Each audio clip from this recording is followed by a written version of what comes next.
Whoa! Kank. Okay. Kank. We've been rendered, I love the pencil to fully pencil rendered. render. Well, hello. You know the official greeting of the Pencil to Pencil podcast. Well, hello. Hashtag well, hello. Hello, everybody. Welcome back to your Wednesday constitutional Pencil to Pencil, your favorite pandemic podcast, brought to you every week at 8 p.m. EST, sponsored by our good buddies at Graphicsly. You see the John above my head. Graphicsly are the guys that make Clip Studio Paint. Yes, that Clip Studio Paint. Yes, the one that almost every cartoonist nowadays is using, Mike Manley. Well, if you're working digitally, yes. And also, our second sponsor, our good buddy John Morrow over at Tomorrow's Publishing, is the publisher of Mike Manley's fine magazine, Draw with an exclamation point. Perhaps you've heard of it. Oh, draw. That's right. And if you're a longtime reader of Draw magazine, some people didn't know that, Mike, that was your magazine. How could they not know now? It's one of You my know? one of my favorite parts of the magazine is when our good buddy Brett Blevins would do those caricatures of you on the inside. Yeah, that was always my favorite part too, because I would never know what he would decide to draw. He would just drop You know? those on you. Is that kind of how that Yeah, works? yeah. I mean, sometimes they would be relating to a subject that might be in the issue, or it just might be something that was going on that I was doing, during that time. So it's always, if you can end up being a subject matter for good cartooning, then that's the best. Mm-hmm. And if you got past the masthead in the intro to the Draw magazine, you might see Jamar Nicholas, aka the Krusty Critic, reviewing your favorite tools to save you money during a deadline. Hello. Or to save you disaster. That's right.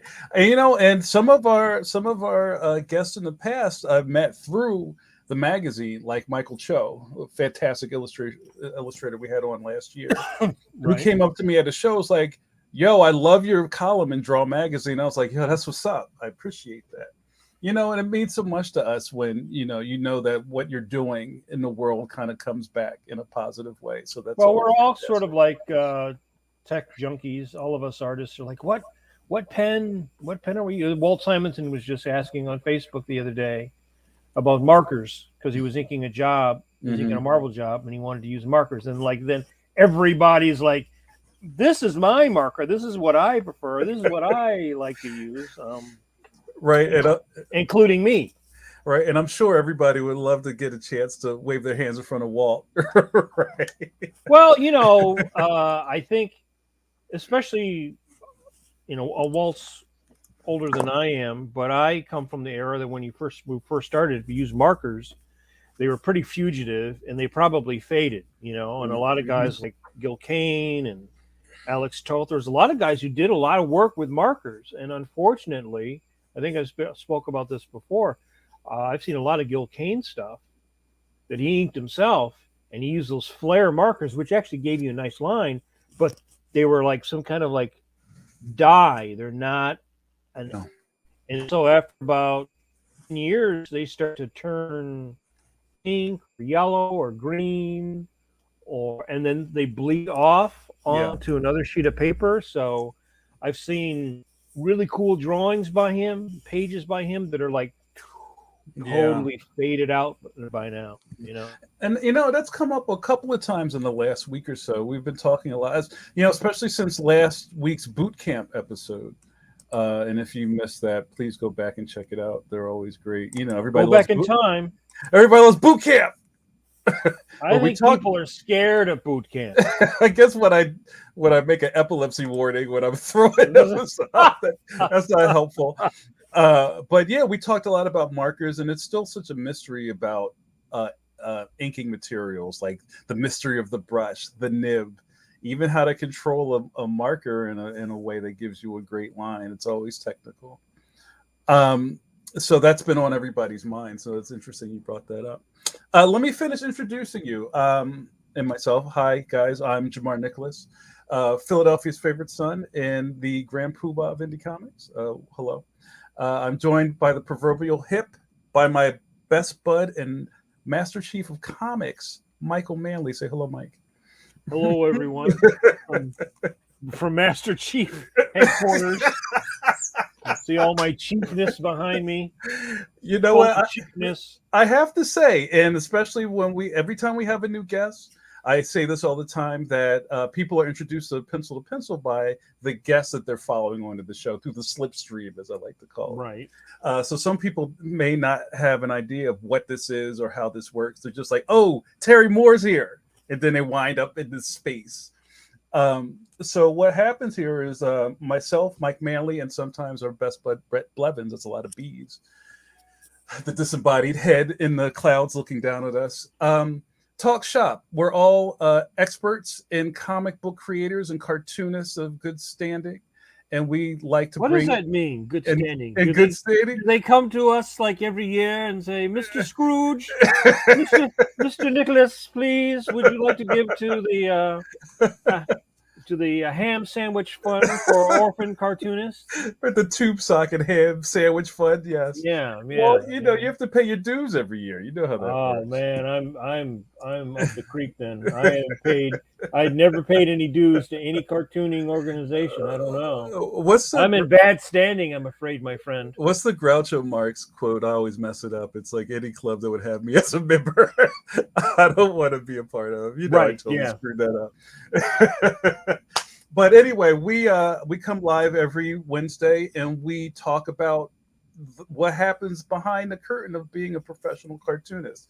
Sometimes we bring on guests who are the creatives in the field, be it cartoonists, illustrators, animators, film directors, puppeteers, podcasters, other podcasters. And people are always pleasantly surprised by what happens. So if you're surprised by the production, or shocked, I tell you, by the production values that we bring to you, that's because we do our best for you, dear viewer. Yeah, we used 2 cameras last week. I know, man. We used 3 cameers last week. It was a 3-camera shoot. Yeah, our budget is just going up. Just like an old I Love Lucy episode. You know? So, all right, before we bring Terry in, I want to give you guys some rules of engagement. If you're new to the podcast, well, hello. Feel free to chat. We have our day ones and our regulars in the chat, our penciliers, as I call them, who are always here, rain or shine, just asking questions and talk. If you'd like to ask Terry a question, myself a question, Mike Manley a question, feel free to type it into the chat. I cannot guarantee that it'll get on because Terry, Mike, and myself are just picky. You're picky. I'm very picky. I don't let everything on. That's right. Like, oh no, I don't like that question. Ew. And sometimes if you're watching live in the chat, you'll see me go, I'm not going to ask that question. That's too spicy. Or how dare you? Good day, sir. I said good day. But we like the spicy question. Do we? We like the spicy question. Oh, don't. Oh, we need to change this from spicy to spicy. Spicy to spicy. That's the After Dark episode. That's right. Yeah. That's like oot. All right, you guys. I think you get it. So welcome. Thanks so much for joining us and listening to us banter. Guys, tonight we have a very special guest. Terry Moore is in the building. Terry is a fantastic cartoonist and a multi-award winning icon of self-publishing. And you know what? There's you can count on one hand the people who survived the 90s in independent publishing. And Terry is a standout. He's a fantastic cartoonist. Strangers in Paradise was at the top of my pull list through the entire run. And it's fantastic that I've gotten to talk to him a little bit. And he said yes when I asked him to come on the show. So, and Strangers in Paradise is in the rearview mirror. He's done so much stuff since then. And I'd love to talk to him and give you guys a chance to ask him some questions. We'll talk about his career and what he's doing now and what's happening next. And Mike, I'd be remiss if I don't ask you what's up with that Eternals Treasury Edition in your hands. Actually, I've had this for a long time. I got this years ago. But, you just didn't get that off of Amazon last night? No, I've had this for a long time. Um, and I was looking through it today. Because any Kirby is good Kirby to me. Like there's Mhm. great Kirby, but there's never, and there's kind of like at the end, the Mhm. last couple things like superpowers. That's not the best Kirby because he wasn't. I don't think he was doing as well then. But um, I really liked the Eternals because it was the first new series by him that I bought as it was coming out because I Mm. kind of missed the stuff in the 60s. I bought it as reprints Mhm. for some reason they didn't have the um, the Marvels where I would buy my comics. And then Mhm. later on I got some of the Superman stuff with Jimmy Mhm. Olsen when he went over. Mhm. But I again, buying comics in the old days, you didn't always get every issue. You get like this Right. issue, and then maybe you would get something else, and then there Right. was missing stuff. So I was very excited that when he went back to Marvel because I was able to buy everything as it was coming out, and I always liked the Eternals. I especially liked Carcass, the big red guy. Yeah. Yeah. Yeah. Yeah. Right. So this is what I wanted to see in the In the movies. but You shut that really, really it's sharply. not in the movie. So I'm not that interested. I have people that have had friends I know that've seen it. Not really that interested because he's not in the movie. So All right. Well, it's like that to me. It's like you took like the Kirby out. Like when you take out the Kirby, it's like, well, then what is it? It's like a bunch not Kirby. of weird. Yeah, it's a bunch of not Kirby. So you know, I know that's Hollywood. They got to put their stink on everything, but when I don't know, it would be like Captain America is dressed like a Canadian. It's just like it's not. That's you know, it don't work. All right. Well, you know what does work? Our guest Terry Moore. I'm going to bring on the screen Right. right now. Get ready for rendering. Get ready, Terry, Oh, for is it being upload. okay? Transport. We need a little graphic like Scotty working the controls. So it really looks like we're straining. We gotta That balance. hurt. I'm dizzy. I'm sorry. Yeah, yeah. Re-entry is always a Yeah, little upsetting. that was rough. Sorry about that. Hey Terry, how are you tonight? Thanks for coming on. Thanks, guys. Thanks for having me. Glad to be here. Thank you.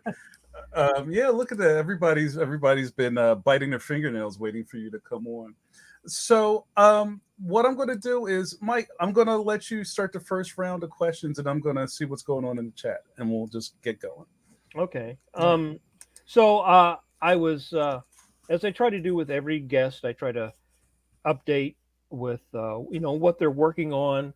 And I was watching some of your video on your Instagram where you were going over your process. And of course, that's Mm. what we're all about on the show.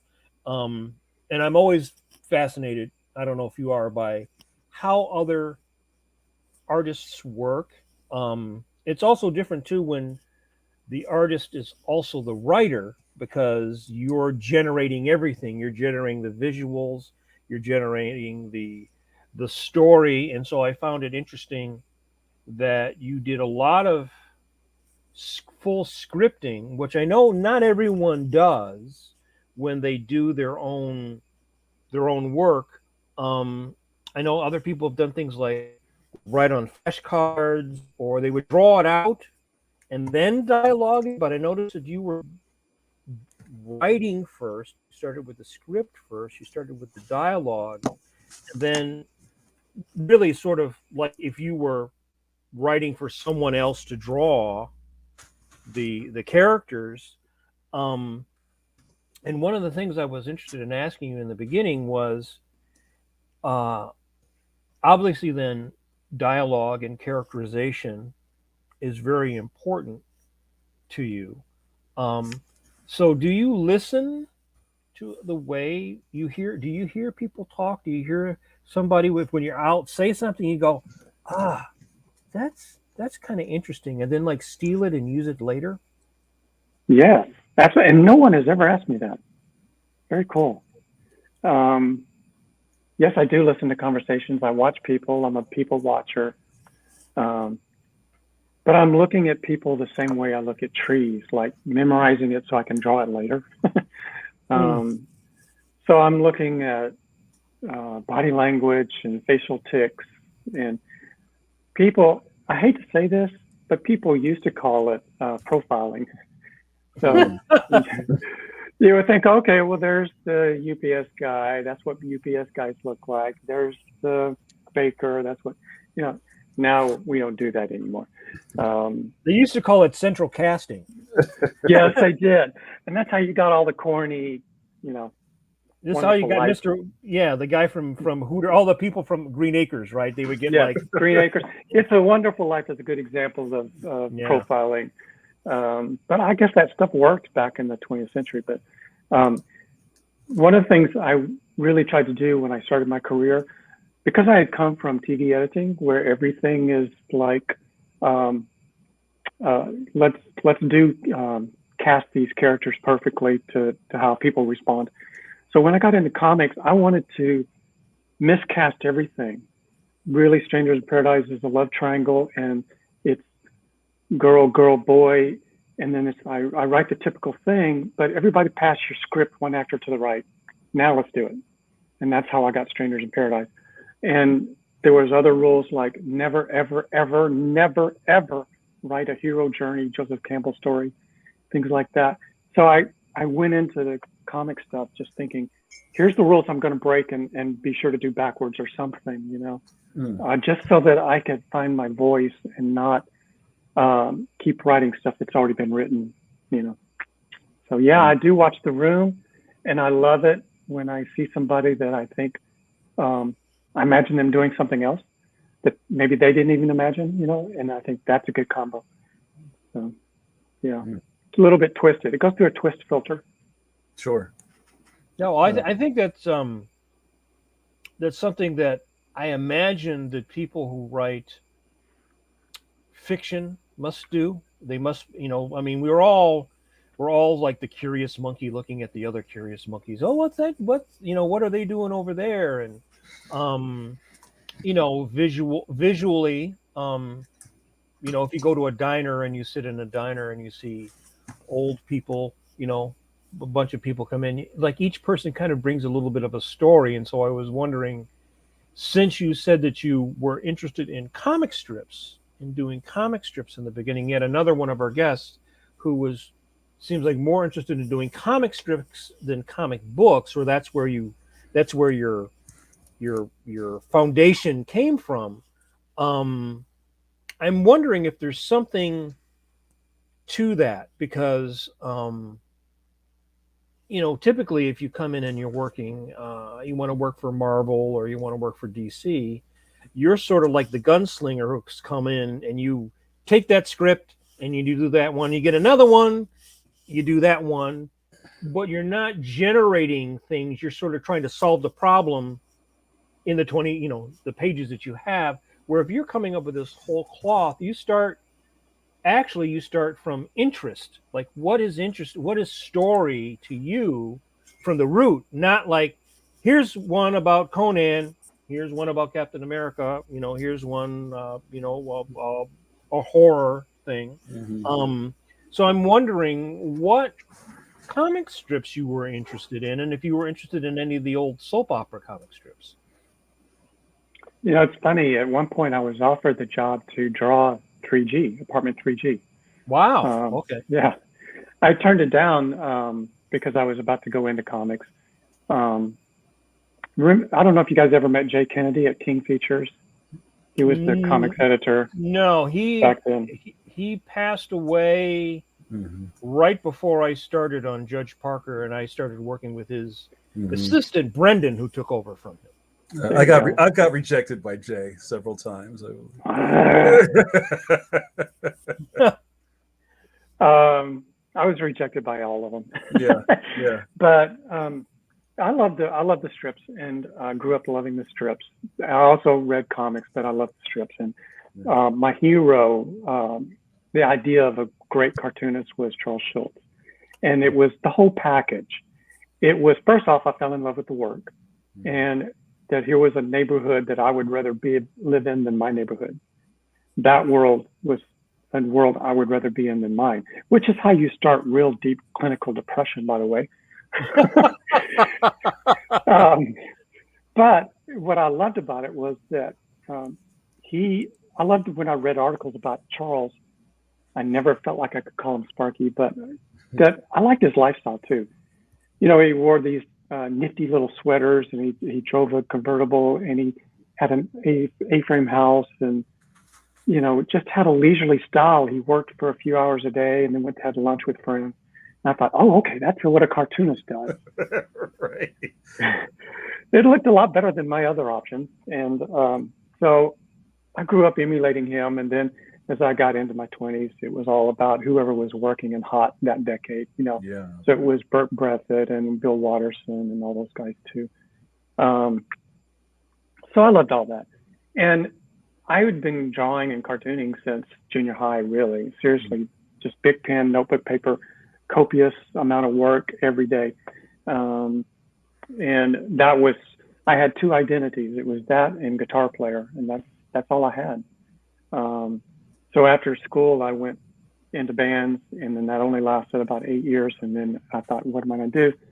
And then I did editing, TV editing for about 10 years, got really tired of it. And all I had left was art. And I saw the indie guys starting out. I was about 93. They'd already been kicking for about a year and a half. And so they had already kicked all the doors down. Everybody was looking for new indie comics. And so I took my strips. And the reason they had all failed is because I admired those guys too much. Everything was redundant. You know, I was too much of a copycat. I couldn't break away from the 1, 2, 3, boom, bada bing, bada boom. I couldn't break away from it. But I saw comics, and I had been away from comics for about 12 years, and I didn't have any heroes in comics. So I thought, there's my fresh start, you know, and it's like a new relationship. I could start fresh and remake myself. And that's it. I took my favorite characters from comic strips, put them in this story, and I knew how to write a story because I knew how to write TV shows from my work in TV and film. And I basically just kind of wrote. I really treated it more like a play. I was trying to write a quick play. So it's like a 30-minute play. Each issue was a play. And I just kind of framed it like TV. Everything's medium close-ups with an establishing shot every now and then. That's it. And I just used my old comic strip tricks. And you can see me grow up in public. When I started Strangers in Paradise, it's all Winsor Newton brush, cartoon strip, comic strip brush, and ink and all that. And then as I got into realizing I needed to up my game, I got into trying to be a better artist and all that. But it was always about character and writing and characterization and dialogue. And my art was just trying to prop that up. What were you reading before you left comics? And then what did you start reading when you came back? Did you go back and look at what you were reading before? And were you always looking at the strips the whole time? Yeah, I looked at strips until just about when I got into comics books. That's when I really kind of stopped looking at strips. And that was also kind of started the decline. When Bill Watterson resigned, that was it. I kind of stopped. Yeah. Because I saw everything else as either quirky or template. The reason I stopped reading is I've made it a public thing about it. Then I read an issue of Spider-Man that I didn't like, and I threw it out the window of the car, and I never looked at comics again. Wow. Mike, you haven't heard this? No. Okay. He who shall not be named, the writer, we shall not name him, but he happened to write an issue where Gwen Stacy was pushed off. Spoilers: she was pushed off the Brooklyn Bridge. Oh, okay. And she died. Yeah, I don't know if you know that, Mike. I'm sorry to give you the news. Wow. But yeah, man, I was so mad. That's harsh. That's harsh. I had a major crush on Gwen. I mean, Gwen was his future. Gwen was the story. oh yeah, let's get rid of her. I don't know if she asked for a pay raise or something, what made everybody kick her off the show. But anyway, I was reading that while I was doing my delivery job in this little crappy little Pinto, Ford Pinto. I stopped at 7-Eleven, got my comic and my Coke and my candy bar. That's lunch when you're 19 years old. And I read it, and I got to the end, and I just screamed cussed as loud as I could, threw it out the window, and did not look at comics again until 1992. Wow. Yeah. Wow. Wow. So, Wow. yeah. That is that's some love right there, my friend. That's you know. I went down with her, Mike, and I have been, it took me years to get back up. Yeah. So, yeah, I blame the writer on that one. So Yeah. don't. What did he know? What did he know, that guy? 21 years old, trying to make an impact on the industry. Yeah. Yeah. But Terry, with that story, did you, I don't know, maybe translate that later on, maybe while you were starting to develop strips ideas and then finally getting into comics, the power of comic books, kind of like you got such a strong reaction from that one thing that it shifted your life for a while. I mean, that's a really, I mean, that's a magic trick of comics. Yeah, to shift your so you were so passionate about your passion that you got mad and you said, you know, it's like you were like the Who. You took your guitar and you broke it on the stage and you said, "I'm never playing this song again." And it's exactly that. You know what it shows me in the long run. At the time, all I feel is emotion, but in the long run, what it shows is if you can see the golden thread through everything I said, it's all about escape, right? Starting with Peanuts and everything, and all the way through Spider-Man. I lived in New York with Peter, and I could picture him taking the subway from Queens over, and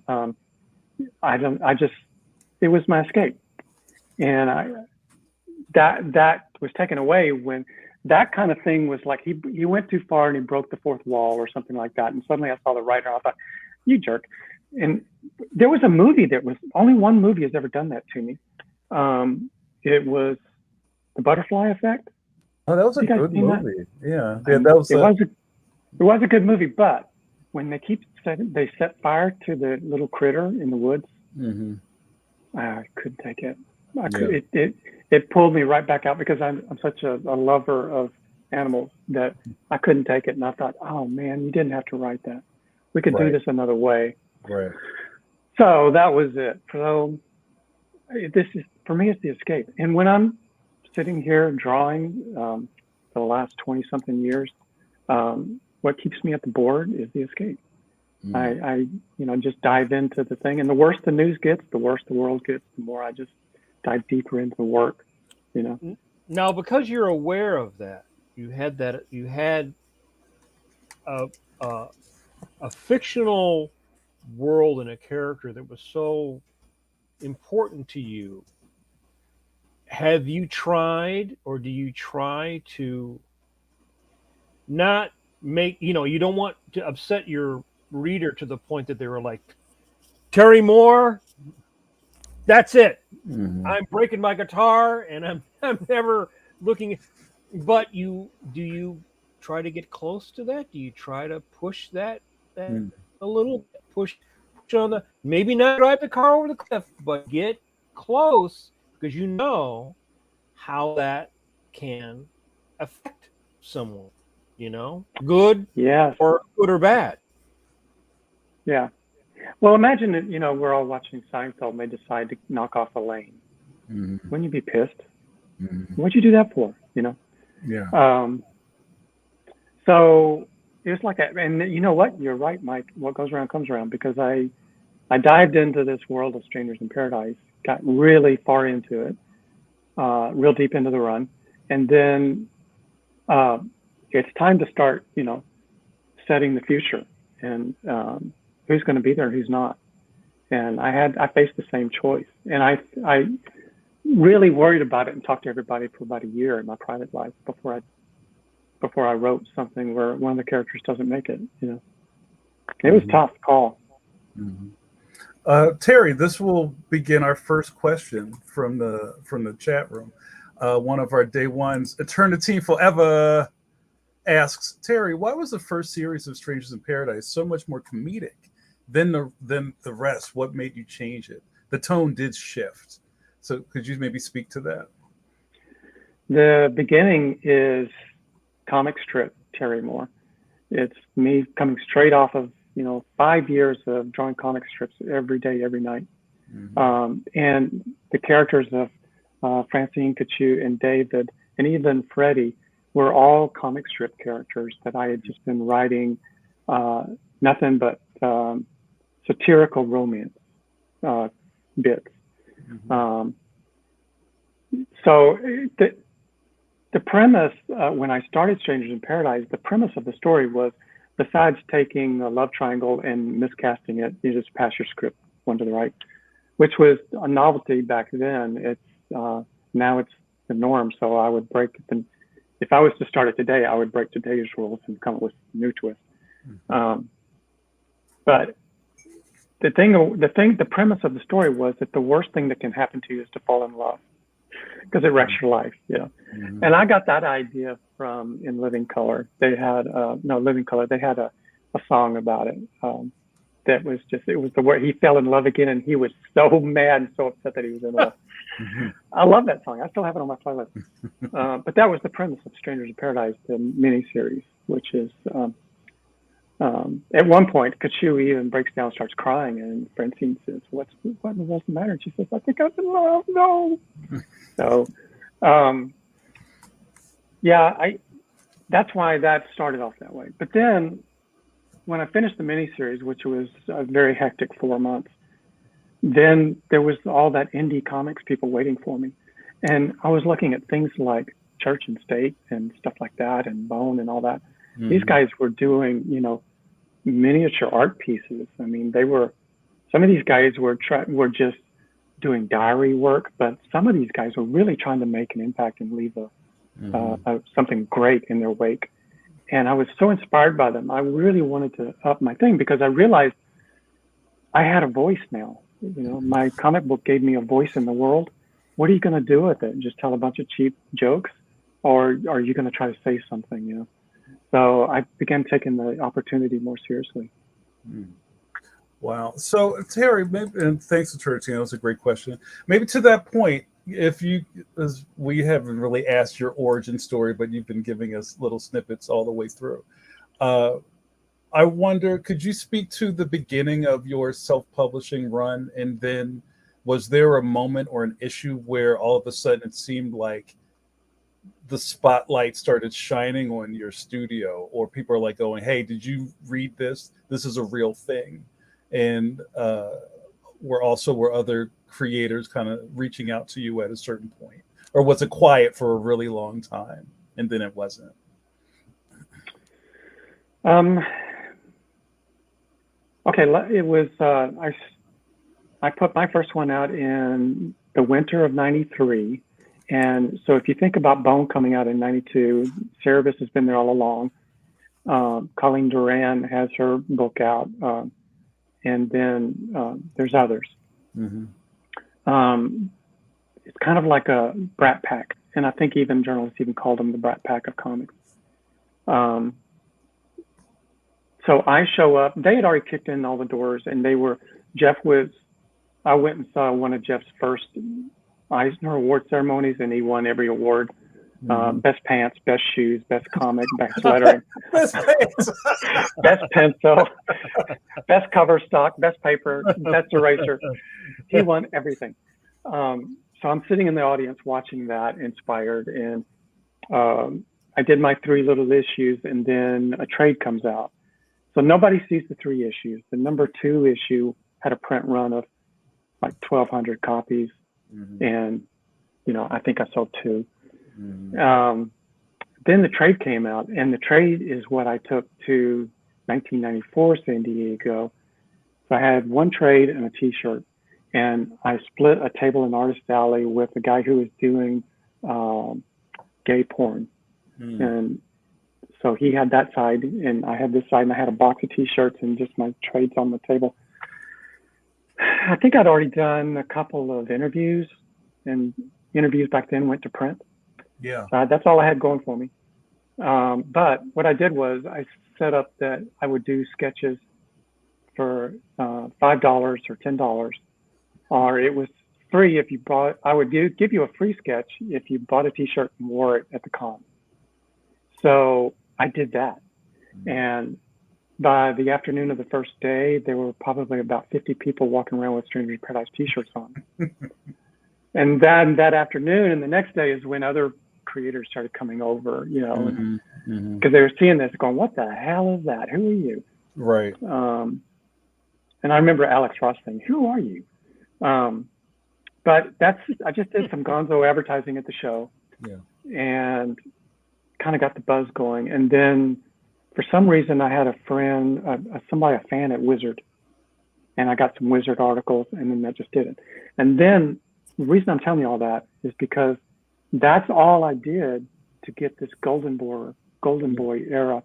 For about a year and a half, I had a Golden Boy status where I was a newcomer and I was popular, and people wrote a lot of praise for Strangers in Paradise. And I enjoyed that. And then I got nominated for a lot of awards and won one of them.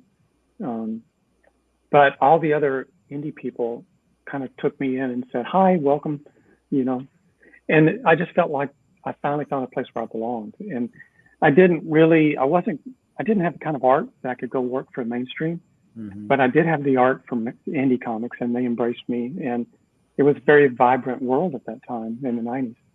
And I finally had a sense of place and a room that I belonged in. At least I knew which part of the room to go to at a party, after-con party.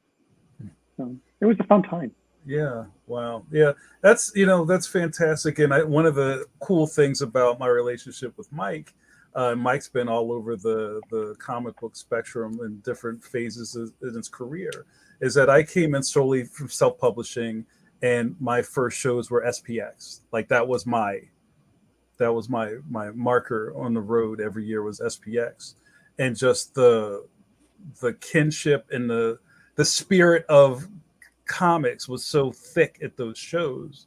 When I started going to mainstream shows, it wasn't like that at all, and I kind of had a culture shock, And I guess my next question, and then we'll kind of go back to the conversation, is: did you kind of crash up against mainstream comics at some point, or did you find that you had a lot of fans on the other side of the fence also that embraced your work? Usually, the editors who look at everything, the editors liked me because my comics looked like storyboards. They could just browse through them and see the story sequence. It wasn't 19 pages of a tree growing, blossoming. It was like, oh, they look at these. I can follow these people through the house, out in the street, and down the deal, and have a fight on the bus. It just made sense. So that worked for me, but my art was not as strong as it needed to be in mainstream back then, especially back then. And that was, if you compare my style to what was popular then, it was a lot of image work. Very stylized and very, very slick, beautiful inking, detailed, all that. That was the bar, right? And here I am just drawing my semi-cartoon people. So there was a gap, but I did get a lot of chances to write. Mostly from the editors, because the editors, I don't know, artists live in their own world. And writers live in the big world, but they're busy. But editors look at everybody. The good editors do. So that's who I made friends with first, really. And of course the retailers. Retailers look at everything. Smart. And it was totally the support of the retailers that got me. I would call Chain, the guy who owned a chain on the East Coast, the guy who owned a chain on the West Coast, and I just worked the East Coast and the West Coast, and I knew that everything in the middle would fill in. And that's what I did for the first 2 years. Time. Yeah, that was a very interesting time, because I started trying to self-publish about 5-6 years after you did, and the industry had changed by the end of the 90s. Capital City was starting to, the Yeah. distribution was changing, and coming in as a mainstream guy going to a place like SBX, I was the fish out of water, right? Um, Even though I've always liked all kinds of cartooning, I found that there used to be a definitely like there was the Fantagraphics people, kind of camp. There was the you guys kind of like sort of there, but not there. Like the indie, whatever indie was, Whatever that means, right? whatever that means, right? The Right. SBX people, and then there was whores like me who worked for Marvel and DC, right? And there was definitely a feeling from some cartoonists that like you were like they didn't like you if you worked for that stuff, which I always found really weird because like why can't you like Prince Valiant, Jack Kirby, Mobius, and Robert Crumb? Mm-hmm.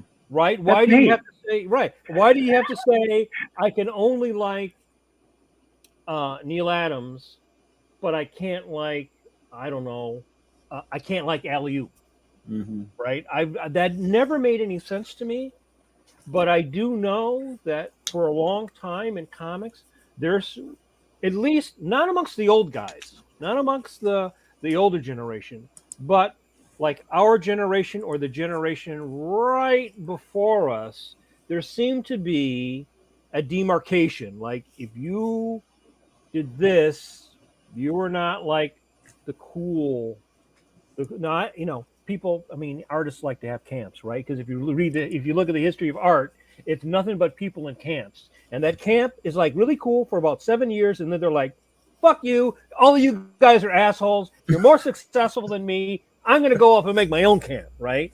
And I Right. felt there was a little bit of that. Also, I found it interesting. You mentioned the thing about talking to the retailers because one of the things I did, the same thing. I got that list, and I must have called like 300 retailers. And in my experience, I either when I started doing Action Planet because I wanted to do an anthology and I wanted to do more funny stuff. Um, you either had people that are like, I buy Wolverine. Are you doing more Wolverine? I'll buy Wolverine. You don't do Wolverine? I'm not interested in buying Wolverine. And the business was also different because there was a lot of guys who bought comics who had a cigar box as a cash register, Mm-hmm. right? The business was a lot more shoestring in certain places than people probably realize. Mm-hmm. And when Capital City went bam and sunk, a lot of those people went away. So I'm wondering if that was a rough time for you being an indie guy because probably a lot of your customer base could have like disappeared literally within a couple of months, right? Yeah. Yeah, and it was not replaced. Um, when at one point in the 90s, early 90s, I had close to mid 90s, late 90s. I had close to 18 distributors. Four of them Wow. were in Canada. And there were more than that. There were closer to like 22, 23. I got in right after Friendly Frank's closed or something. Right. But yeah, I had a ton of distributors. Every distributor I lost that amount of orders. And then my orders just came down, down, down, down, down. And when we lost, came down to two. It's always down to two, yin yang, both two sides. And then so Capital folded, they were my biggest customer. They were far bigger than Diamond. So I lost it. And we all said, well, that has to absorb into Diamond. Diamond will up their numbers up for you. It just didn't, you Yeah. know? So everybody that was relying on all those other people besides Diamond, they really just kind of rough time. And that's why there was that summer at San Diego when everybody was panicking. It was just Diamond. And there were rumors you weren't even going to get into Diamond if you weren't exclusive. I don't know why you need to be exclusive. There's no one left. But it was all Diamond was negotiating with all the big guys, and so we were just gonna die like the little fish in the pond. And that's why there was a scramble of indie people over to like Image or wherever they went. Jeff went, I went, and that's why it happened, because it was swim with those guys or sink and fade away, and that was a scary time. But the one thing that helped me out the most was that I had already made contact with all the retailers. If you can't get a retailer to buy your book, nobody's going to buy it. The retailer is your waterfall effect. Every retailer is a waterfall effect, and that's your first line of customers. You sell to the retailer first, and then because they have it handy and visible, other people see it. So. So how are you managing all this? Right, because that's the other thing that a lot of people don't realize. I mean, writing and drawing is one thing, but then you've got to do all the other stuff, which probably takes more time than actually writing and drawing at stages. Yeah, right. It did. It took like 8 hours a day for the first couple of years to do the business stuff, and I was still trying to do my day job, my editing.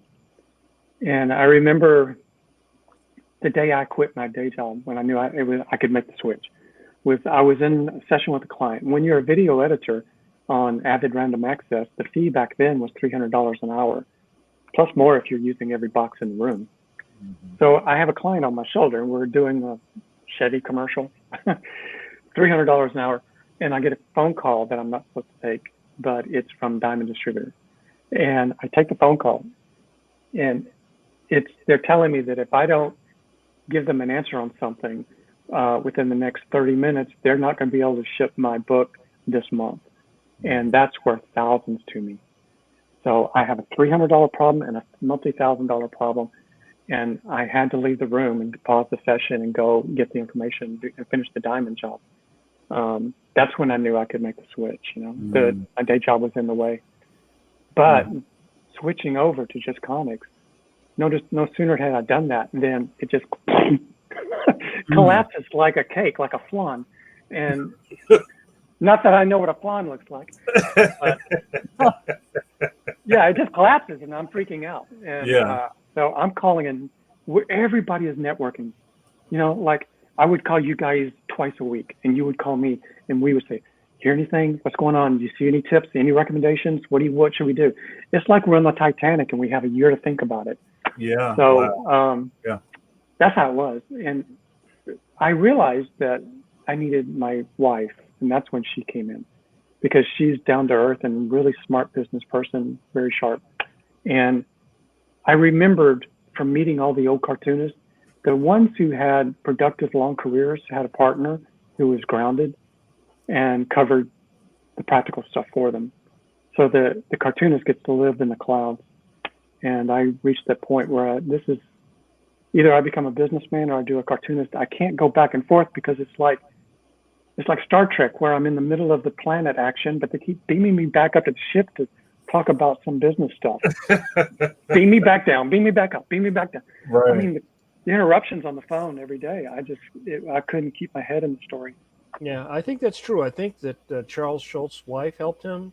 I know I know Al Williamson's wife helped him. Roz Kirby helped Jack Kirby. I think it is true. I think that some people who are so creative, they're not good with a lot of the other things, because it's like the other part so preoccupies their mind. And it's actually important to know what you're good at. I mean, that's the other thing that you were finding out through trial by fire. What are you good at? If you're not good at talking to people, if you're not good at business, or really, you try, but you're not good at it, then you need to have somebody who can do that. And a lot of artists are not good at that, because they're good at taking a script or writing a script, being very imaginative, very creative. But you're a businessman, and if you don't have that other part, there's a lot of sad stories in comics Yes, there are. of people who were terrible business people, and at the end of their life, there's a lot of regrets. Yep, there is. That's very true. And I've always been in creative businesses, one way or the other. So I always understood the separation, the difference. And I kind of think that, there are a lot of great artists who are also very sharp business people. Hmm. Um, so it's not about the artist side of it. It's more about the writer, the guy who daydreams all the time. You look at some of the great artists working today. A lot of these guys spend 4 hours a day in the gym and stuff. They have a real life. They have wives. They have sculpted bodies. They have hobbies. They're living a full life. But you get to people who are writing, their opus romantic sagas, trilogy. Those people spend all their life in a chair, just living in another land. And those are the people that are hard. It's hard for them to. I don't care about the water bill. I'm in the middle of a breakthrough here. So it's the writer side that really, yeah. And remember, I got into this to escape. I didn't want to just get more of it. Robin is really great with people. She knows more people in the business than I do. Um, and I get to just focus on the art and the stories, and I'm happy with that. Yeah, I mean, I think that's a really key thing, especially to young artists, young creatives, because now, of course, as we always talk about, there's a lot of roadmaps to become a cartoonist now. But when we were coming along, there were almost no roadmaps. There were stories that you would hear, but there was no YouTube. There was no you coming on this show saying, "This is how I did it." Right? You were sort of figuring it out as you went along, based upon your ability to kind of suss it all out. And um, some of that's really good. Um, when I was young, my focus was music, but I spent all my time in cover bands, and cover bands have no future. You know what I mean? It's Mhm. like um, it's like Led Zeppelin is cool, but a Led Zeppelin copy band is a joke. Elvis is cool, but Elvis impersonators are a joke. That it's Mhm. that. So when I got a second chance at a creative life in comics, I knew the thing to do was not try to ape the people I admired.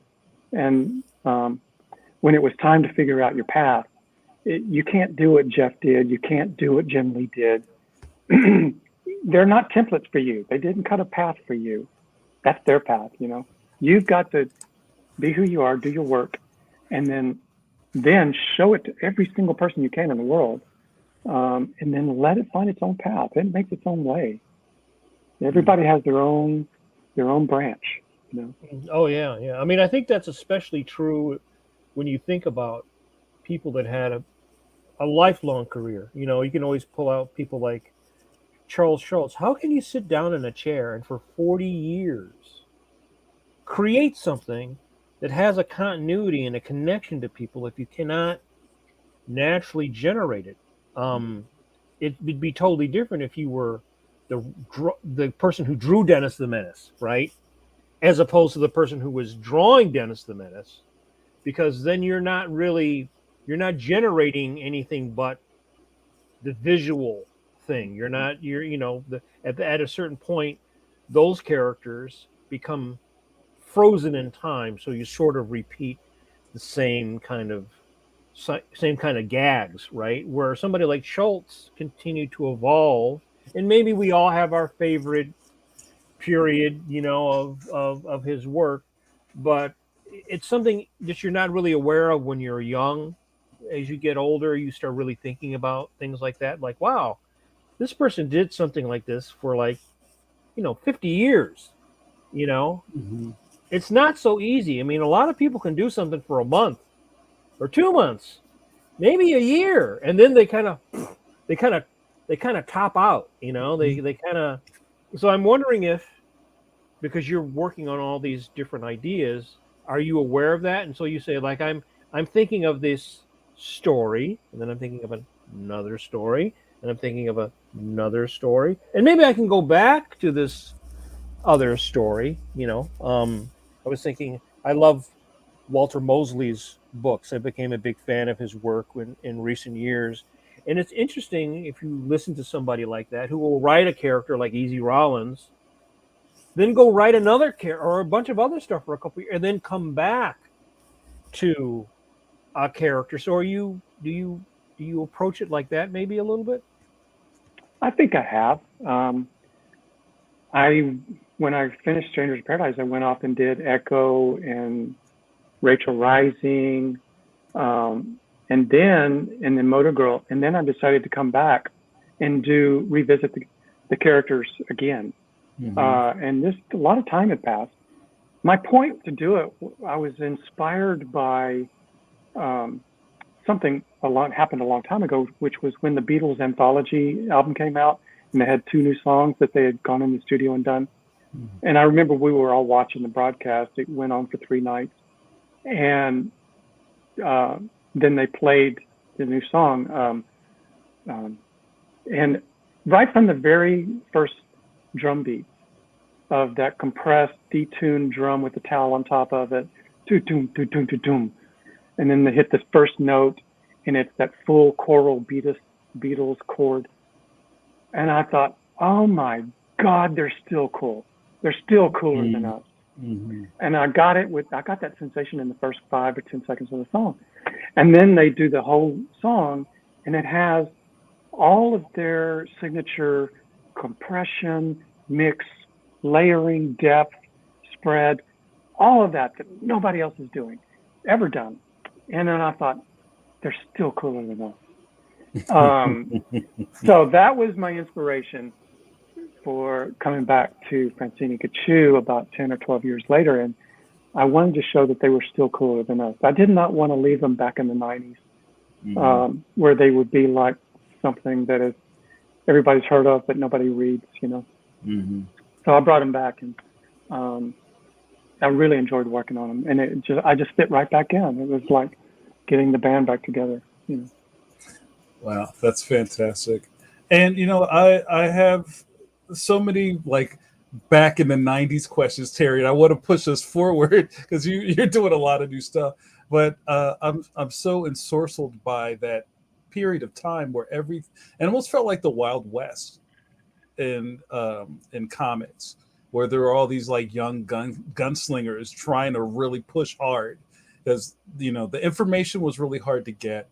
I remember when I first started there, this is still pre-internet, or maybe the message boards like AOL or Prodigy was starting to bubble CompuServe. Right. That was starting to bubble up, and people were starting to find communities, but a lot of it was still just kind of like people who seemed to make it had a little bit of business acumen. They were kind of taking marketing things and applying it to comics.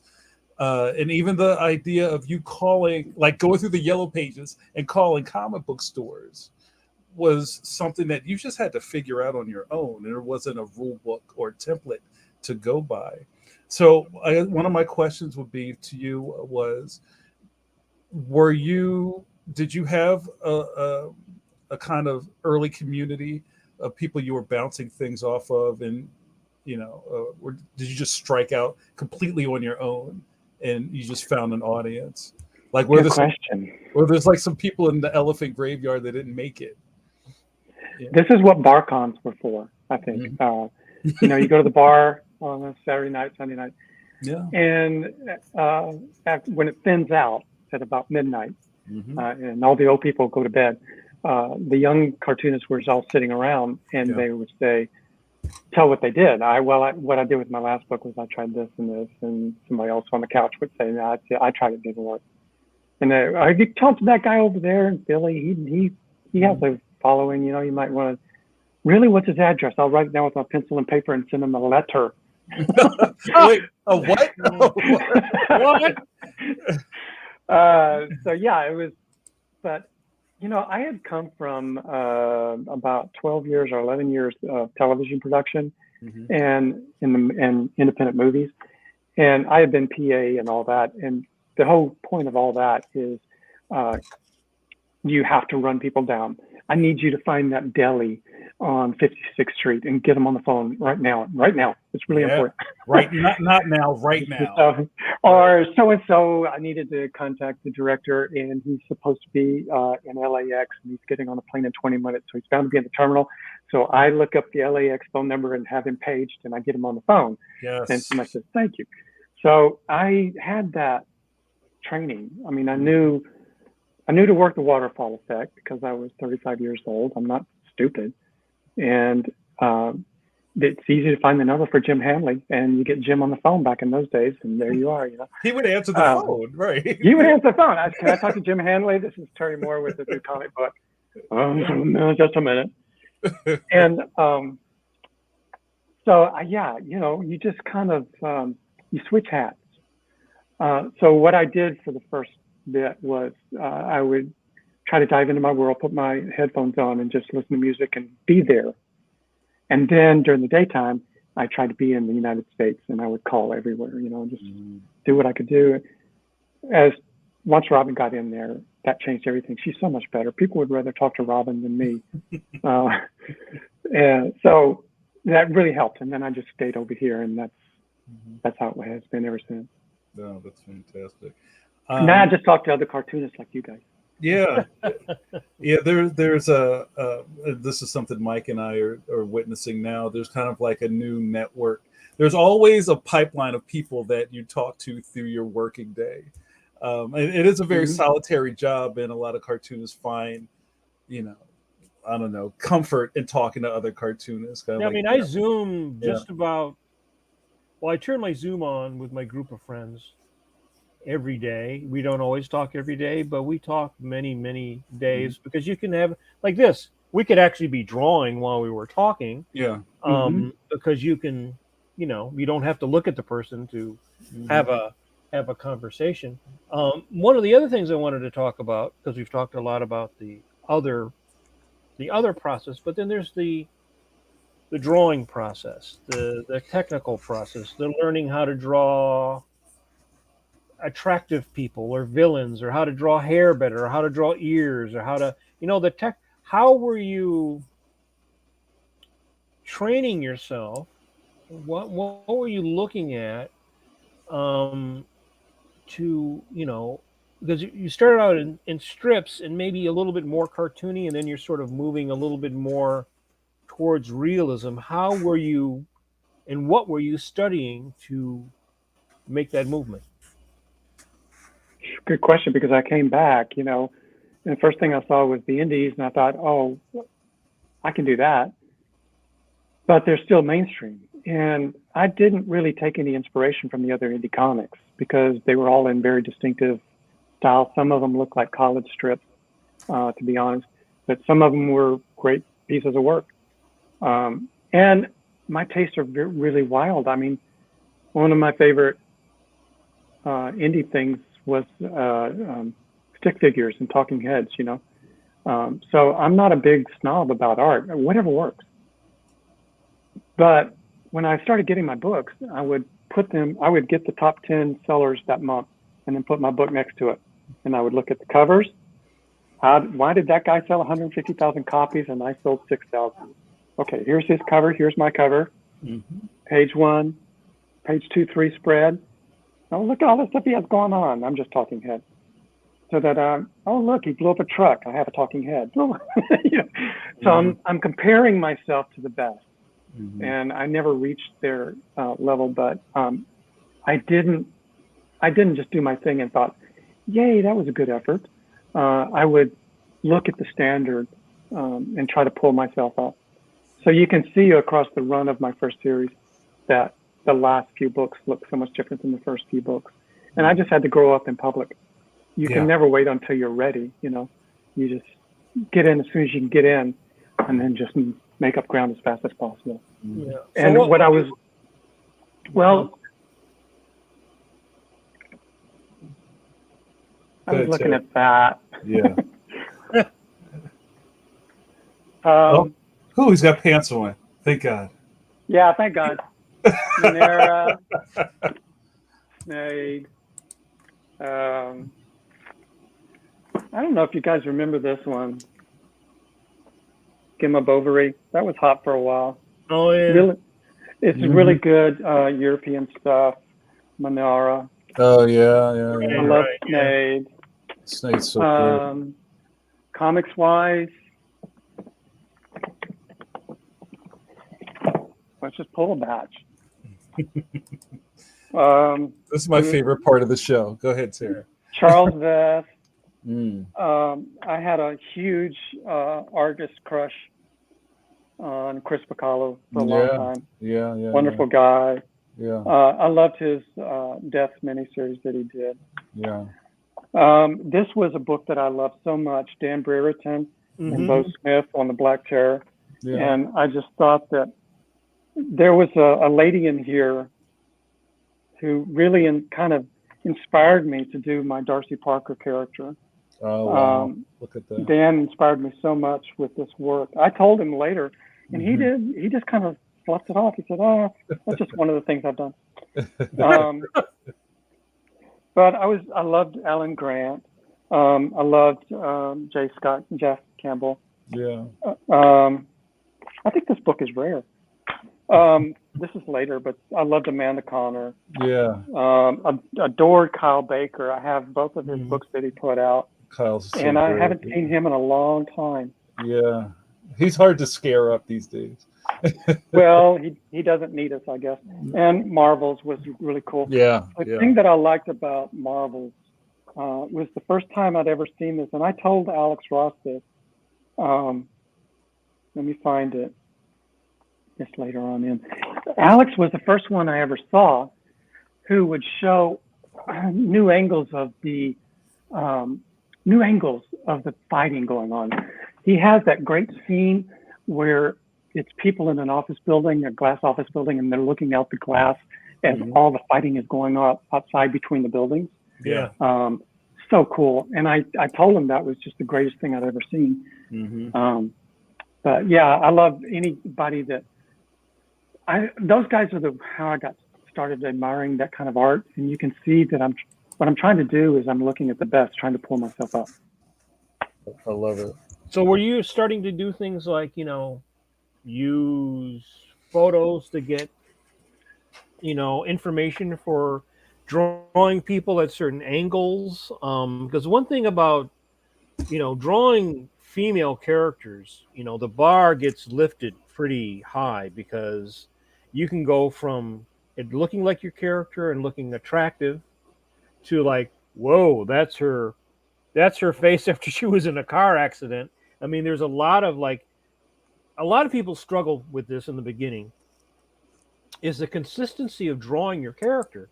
And it's not consistent the first 100 times you draw it, because every time you're drawing it, you're sort of figuring it out, Have you drawn the mad face? Have you drawn the sad face? Have you drawn 3/4 back view? Have you drawn side view? You know what I mean? Did you make model sheets? Like a lot of guys like Leonard Starr would make model sheets, because I've seen some of the characters he was drawing, right?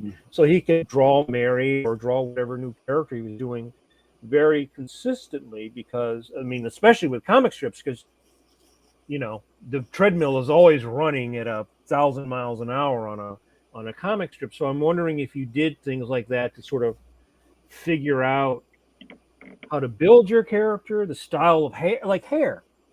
Drawing women's hair is really difficult. You can kind of futz it if you're doing a super cartoony thing, but your work is not, you're not doing Jeff Smith, right? You're not doing super cartoony, and you're not doing Alex Ross. So it's sort of like, I would say, like guys like Bob Oskner, people like that, who are sort of could do straight stuff, but could sort of do like the Jerry Lewis stuff, the sort of the cartoony stuff. So it's sort of like somewhere right in between like that. And I'm wondering if how you were figuring things out like that, as you were going along. One of the things that helped me with faces, as far as turnarounds and stuff, I've been doing that since I was a teenager. Every time I come up with a new character, I would do turnaround, because I knew that if you couldn't turn it around, it was no good. So And the main characters I was using in my comic book, I had been cartooning them in strips for years. So I had that edge. Right. One of the things that set me free about facial expressions was, and I told this story before, so forgive me if you heard it, but in the editing suite, as a video editor, I would have to look at hours of footage and then condense it down to just 30 seconds or whatever. Mm-hmm. But I got to watch all the footage. And so one time, you go frame by frame looking for the right moment between the consonants or whatever, and there it is. So I have watched actors frame by frame through their entire performances as their face just kind of slowly goes. Mm-hmm. What you see is a tremendous fluidity from the great actors. And the people who are coming off like wooden corpses are the ones who have no change. But even if you're Daniel Craig, the change is all in your eyes, right? Or in the clench of the jaw. So, I mean, there's two ways to do it. But I remember the breakthrough moment was Allison Hannigan in talking about band camp. And that's a cute moment. It's one of everybody's favorite scenes. It's the most adorable scene ever in film. Let's just say that. What they do at band camp on their night ball. And I took it and frame by framed it. And Allison Hannigan is so funny and so charming.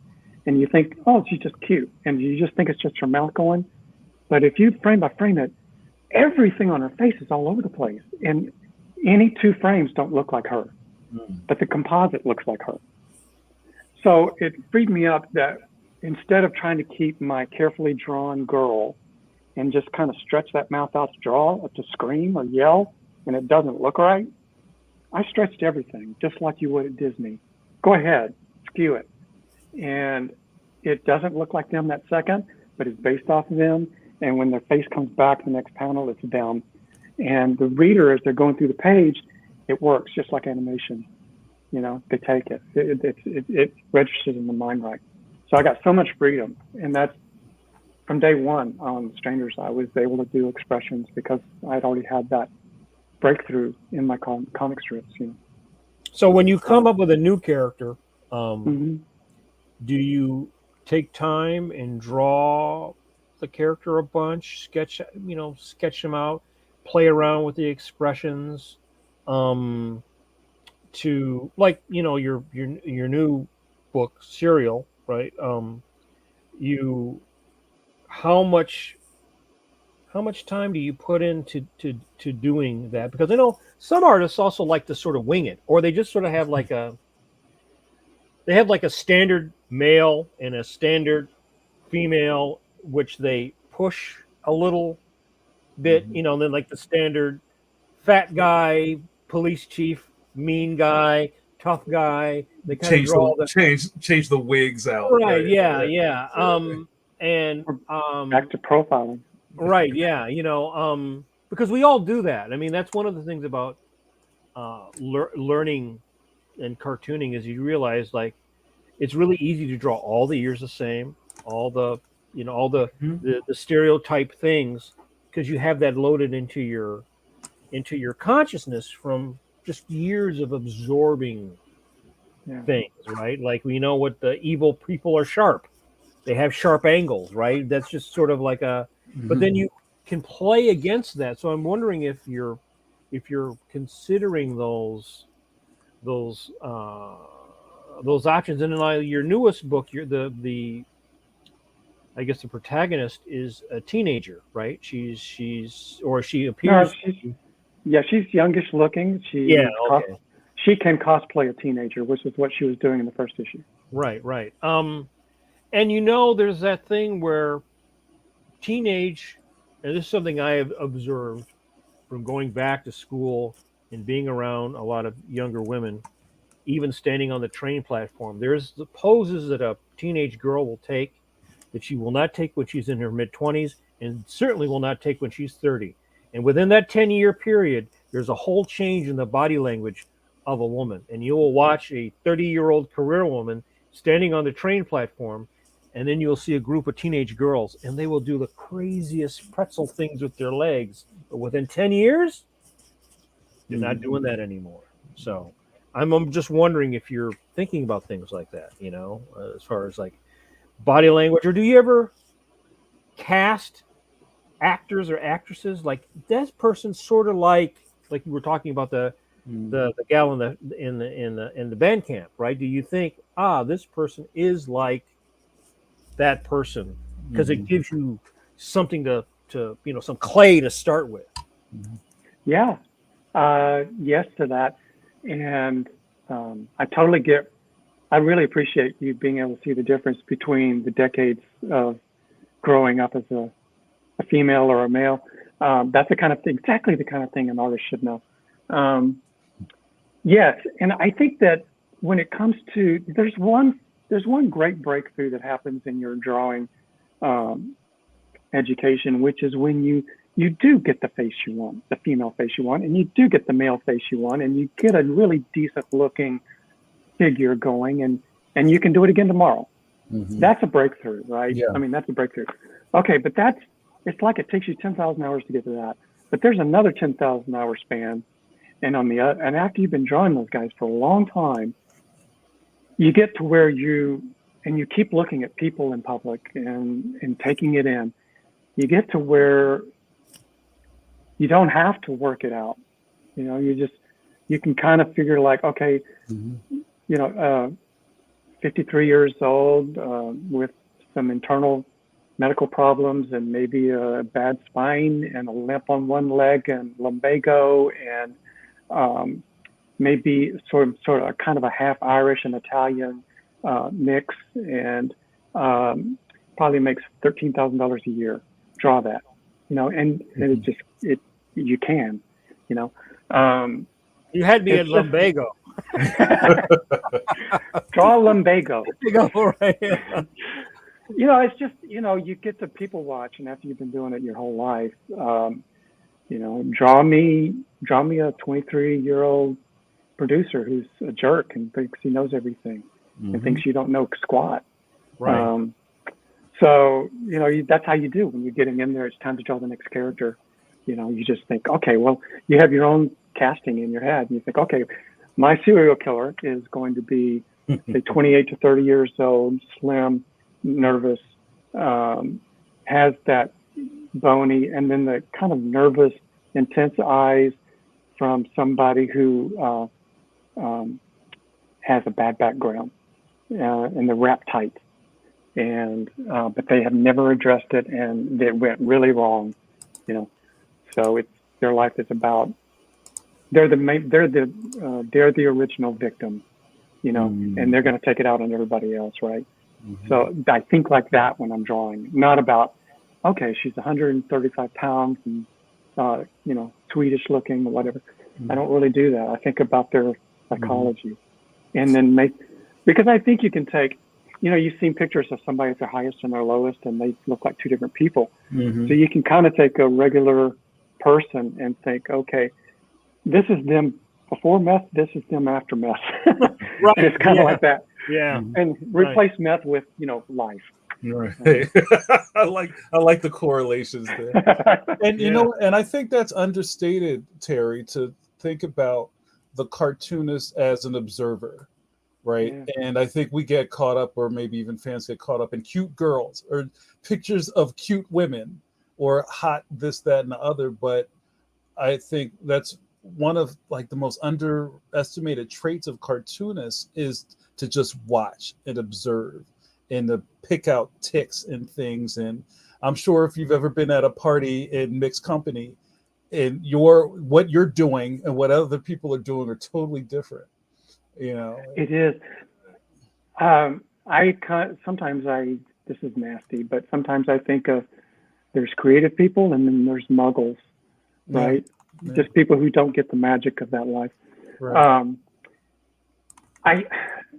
The thing about the difference between artists and cartoonists, I heard somebody, I think it was one of those old New Yorker cartoonist guys say one time, it was kind of sharp-tongued, that a cartoonist is an artist who thinks. And if you compare the work, one of the great artists or illustrators, they will draw a woman and she will look so real, it's like a photograph. And unless she's doing something you can't take a picture of, like flying or throwing a girder, I mean, why did we draw her? If she's just standing there that's what Google is for, right? Mm-hmm. So a cartoonist can still draw a really cute woman, but he can have her, you know, beating up a football team. I mean, he can have her doing things that the imagination and entertains the imagination, you know, and that's the difference. The artist is just capturing life. The cartoonist, it goes through some really screwed up filter and comes back out as something that makes the room laugh. And, well, the cartoonist is usually an actor in a way that sometimes an illustrator or a painter is responding to an outside thing. A cartoonist is coming from the inside. We observe the outside, but then it processes. It comes through us. It's like we're looking at Jack Kirby stuff today. I was looking at and there's a lot of in his style. You can tell there's lots of observed things in the way, even though his style is very extreme, especially when he got to stuff like the Eternals. But there's observation in posing and gestures and things that even a guy like him, who towards the end of his career everything was abstract. I mean, the doorknobs, the fingers, there's nothing natural, but there's a lot of observation that infuses that. And I think one of the things that turned me on to thinking this way actually was teaching, because if you're teaching someone to paint a flower, you can teach them all these technical things about how to, the composition and how to make the paint, and, then their vision comes out. But the cartoonist is not looking at the flower. They're looking at what's up in here, whatever they've absorbed, whatever's stored in here. And then it comes out, and the better you observe, the more you have up, the more you practice, the better you're at it, like cooking all this and making. Yeah. Like an artist looks at a flower and says, "Oh, that's a flower. I can tell you what kind it is." Cartoonist looks at a flower and says, "Why a flower? What does it do? What are we supposed to do with it?" That's an alien. Yeah, that's not a flower. That's an alien. I've seen the triffids, and that's one. That's a triffid. Exactly. Yeah. But it's funny about the different artists. You can. I wonder if we could start a lie rumor that you can tell an artist by his hands, by the hands he draws. Because like if I do little Kirby hands, that's Kirby, and then who's that? That's Ditko. His hands always kind of like, I can't even do what Ditko did. But yeah, I mean, and then I guess I have my hands that I know I keep drawing the same hand. I'll tell you a secret that I've only told a few thousand people. I always draw the same furniture. I always draw the same chair and table and living room furniture. And I'm just going to keep doing it until somebody calls me on it. That's fantastic. Because I don't care about the furniture. Yeah. I always wondered if when Steve Ditko was on the phone talking to people, was he making weird, like, unconscious Ditko hand? I wonder if he was able to, I mean, what's that word where you can do your fingers back? I wonder if he was. Double jointed? Yeah. No, Blevins is double jointed. He can do all kinds of really weird things with his fingers like that. And he draws hands like that? It's kind of weird when you see like how he can like bend his fingers way back. But yeah, I mean, again, something like that. I'll tell you something I noticed, Mike. This goes onto the subway station category. I noticed that in women, how a lot of women, their fingers can come back like that, really back double jointed, and this little finger comes back a lot, and corkscrews. I can't do it, but not all women do that. Some women have the hands that the fingers come back, and that'll do that, and then some women don't. They have hands like me or guys, or that just they don't do that. And here's what I noticed is that the women who had the fingers that can come back tended not to be very coordinated, not as like athletically coordinated. Like if they threw a baseball at you, they might miss. But the women whose hands are not double jointed and come back like that, if they throw something at you, duck, because they're very athletically coordinated. I think you're really right about that, because I know somebody whose fingers can do that. And yeah, Not if very you coordinated. Not in very. the summertime, do you notice that they might have bruises on their shins because they bump into things? They bump into things. Yeah. Yeah. I mean, So again, my if you- wife is completely athletic, and her hands do not do that. My daughter, her hands do that. She bumps into every single thing in the house. Wow. And she's not, athletically coordinated. So you would not want to play William Tell with your daughter. No. No apples on their heads, right? Terry, I have another. First, Terry, let me just do a check-in. How you feeling? You feeling good? I'm a little dizzy. I'm seeing spots, but We'll have to boop your forehead with the COVID gun. I mean, you're okay yeah, right now. yeah, I'm All right. good. All right. Let's try to check on the guests and make sure you're not like holding one in or anything like that. So, so I have another question for the room, Terry. Another one of our penciliers, J. Robert Dean's a fantastic cartoonist, I know his asks. name. See, everybody knows a notorious JRD. Isn't that crazy? JRD says, Terry, how do you break down your workday? Do you write a little every day, or do you do all of your writing in a few days, then draw for the rest of the month? Great question, JRD. Junior D. I'll show you.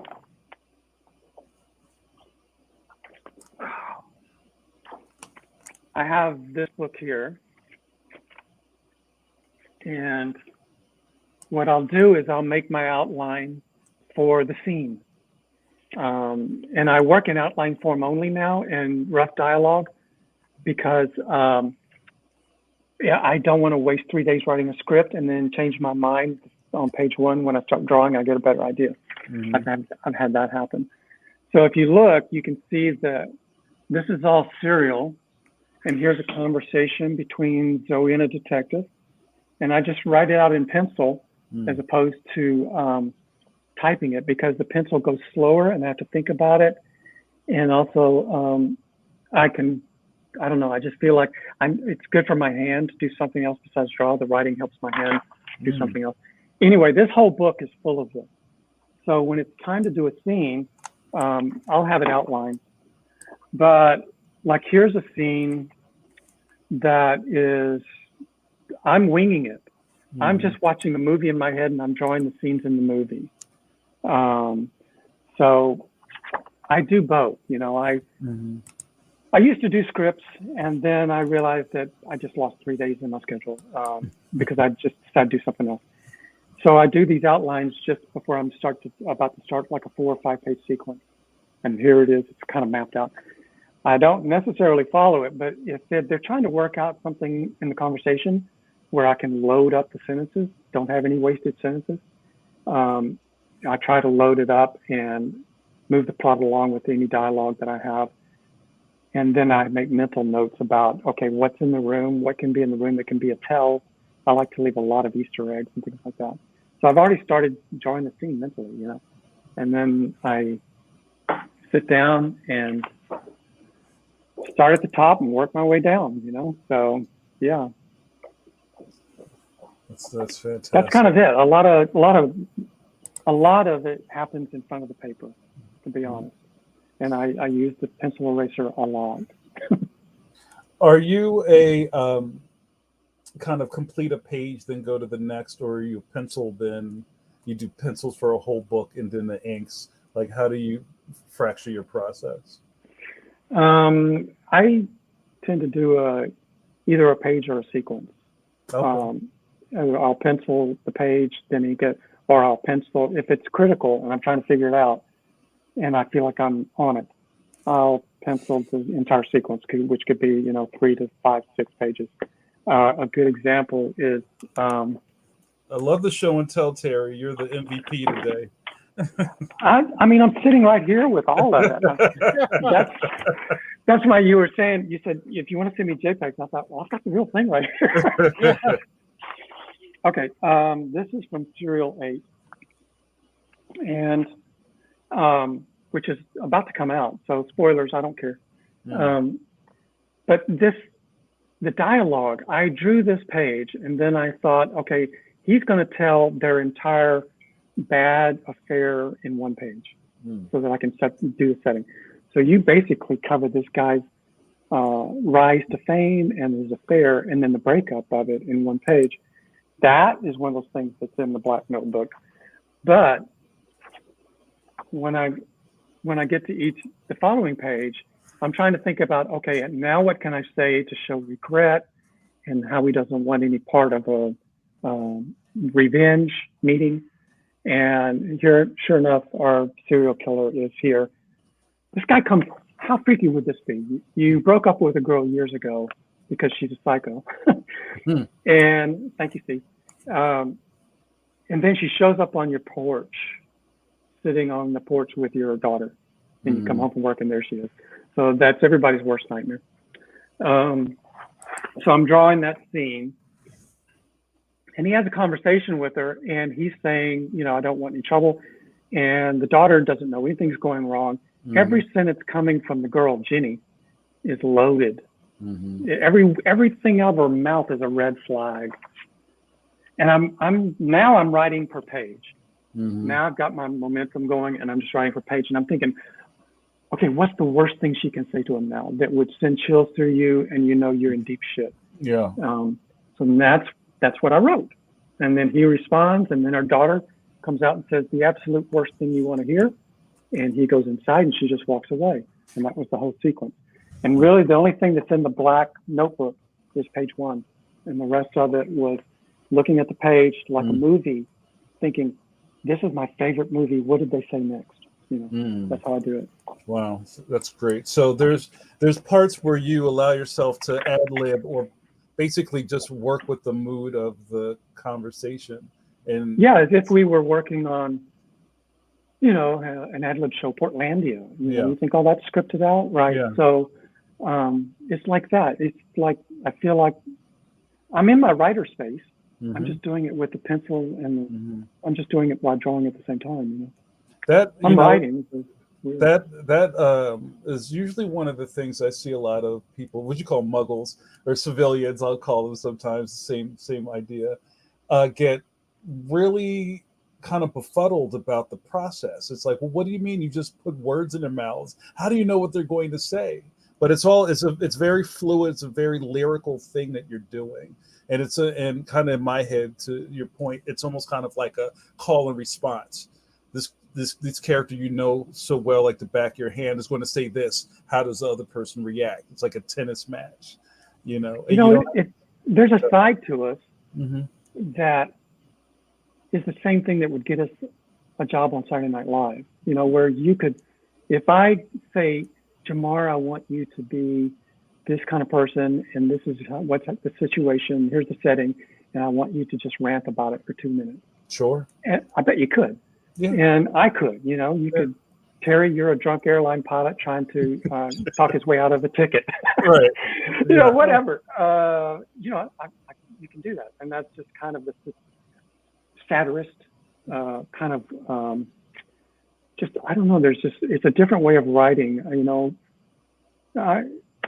we're different. We're wired different than people who write the news or deep serious journals or whatever. I mean, I can do that too, but part of it is like, when my hearing's bad since I was in band. And when I'm at a table in a restaurant, I mishear everything. And what I think I hear people saying is a lot funnier than what they really said. That basically sums up my life right there. So I write that down. Go ahead, Mike. I've been bogarting the conversation. No, go ahead. Ask us. Get some more questions in. Yeah. So JRD has some follow-ups, Terry, about your writing process. And he also asks, are you keeping one of those notebooks per story or issue or sequence so he says, do you have one notebook per comic title, or is there a notebook somewhere that is half Strangers in Paradise and half Echo, kind of an Arnold Palmer of comics? No, I have it's mostly all loose leaf stuff, and there is a tub full of it. Full of all of my bad ideas, and it's in the warehouse somewhere or something. But yeah, whoever looks at that stuff after it's happened, I mean, Well, you know what? It's funny. I would ask, and I don't know what to do with it. I want to finish JRD's question, but I asked. I have been at some comic book conventions where a writer is selling scripts. Like, here's a Oh, finished I've seen script it. to a thing, and they'll sign it. Have you ever? Has anyone ever asked to buy any of your writing or your scripts or anything? It's almost like buying sketches or sketch paper or roughs. No, I don't know if I've ever offered it. Uh, I have sold all kinds of in between stuff between the Hmm. printer and me. Hmm. All kinds of, especially back in the old days when we used to get a lot of negatives and proofs and things like that. But in terms of paperwork, I've never tried to just sell paperwork. Oh, okay. All right, last GRD thing, but you do have a general idea in your head about the story plot, yes? Tweet, tweet, tweet. Yeah. What makes you think that? Uh, yeah, do have a general idea. Like, um, what I try to do is picture the beginning and the end, Hmm. and and then everything in between is the road trip that I hope that we have a lot of supplies with. And I try to leave my mind open to take left turns and right turns because it's so easy when there's just one person. I don't Hmm. have to call a team and talk them into it. So if I Hmm. get a bad idea tomorrow, I can do it. Yay. I have a couple other modern questions for you. Have you ever, at any point, had an assistant in your studio, or do you find have you found a need for anything like that? Technically, for drawing or helping getting through some tight deadlines, you call on your 18 to help you get through something, or is it all just you, one man show? The only assistant I've ever had, technically, in that definition, is Jimmy Palmiotti. Okay. Okay. uh, One time I was really late on a book, and I needed to start the next one. Otherwise, I was in trouble because on the diamond deadline. Hmm. And I called my pal Jimmy and said, Jimmy, I don't have time to ink this. Could you take it on? And this is back when he was, still working, inking all the time. Hmm. And bless his heart, he took it and filled me in. When he handed it back to me on time, so Jimmy inked an issue of Strangers in Paradise, Hmm. um, and it's beautiful. Um, and then when he handed it back to me, he said, "That's the hardest thing I've ever done." Hmm. Because if you guys have seen my pencil, Hmm. like, okay, that scene right there, that's Yeah. finished penciling. That's finished. Yeah. but when it's done, it's got to look like, where is it? I love those folders you keep in your pages in. That's really cool. That's the only way I can separate them. Yeah. Yeah. Where did you go? So this is what we're drawing. We're drawing, woods in the Hmm. rain. And I have a cover around here, but I don't know where I dropped it. Oh, it's over here. Here's the cover to 9 that I did today, and here's the scene. So I would give Jimmy that really loose pencil, and he was supposed to come up with all this other stuff. So Oh wow! Look at that. Yeah. The texture is great. That's fantastic. so I love it. I So, You do it in post. that's Take it away, yeah, Jimmy. we'll fix it in post, Jimmy. so do you, Terry? At this point, do you do any digital? Is there a digital part of your process at all?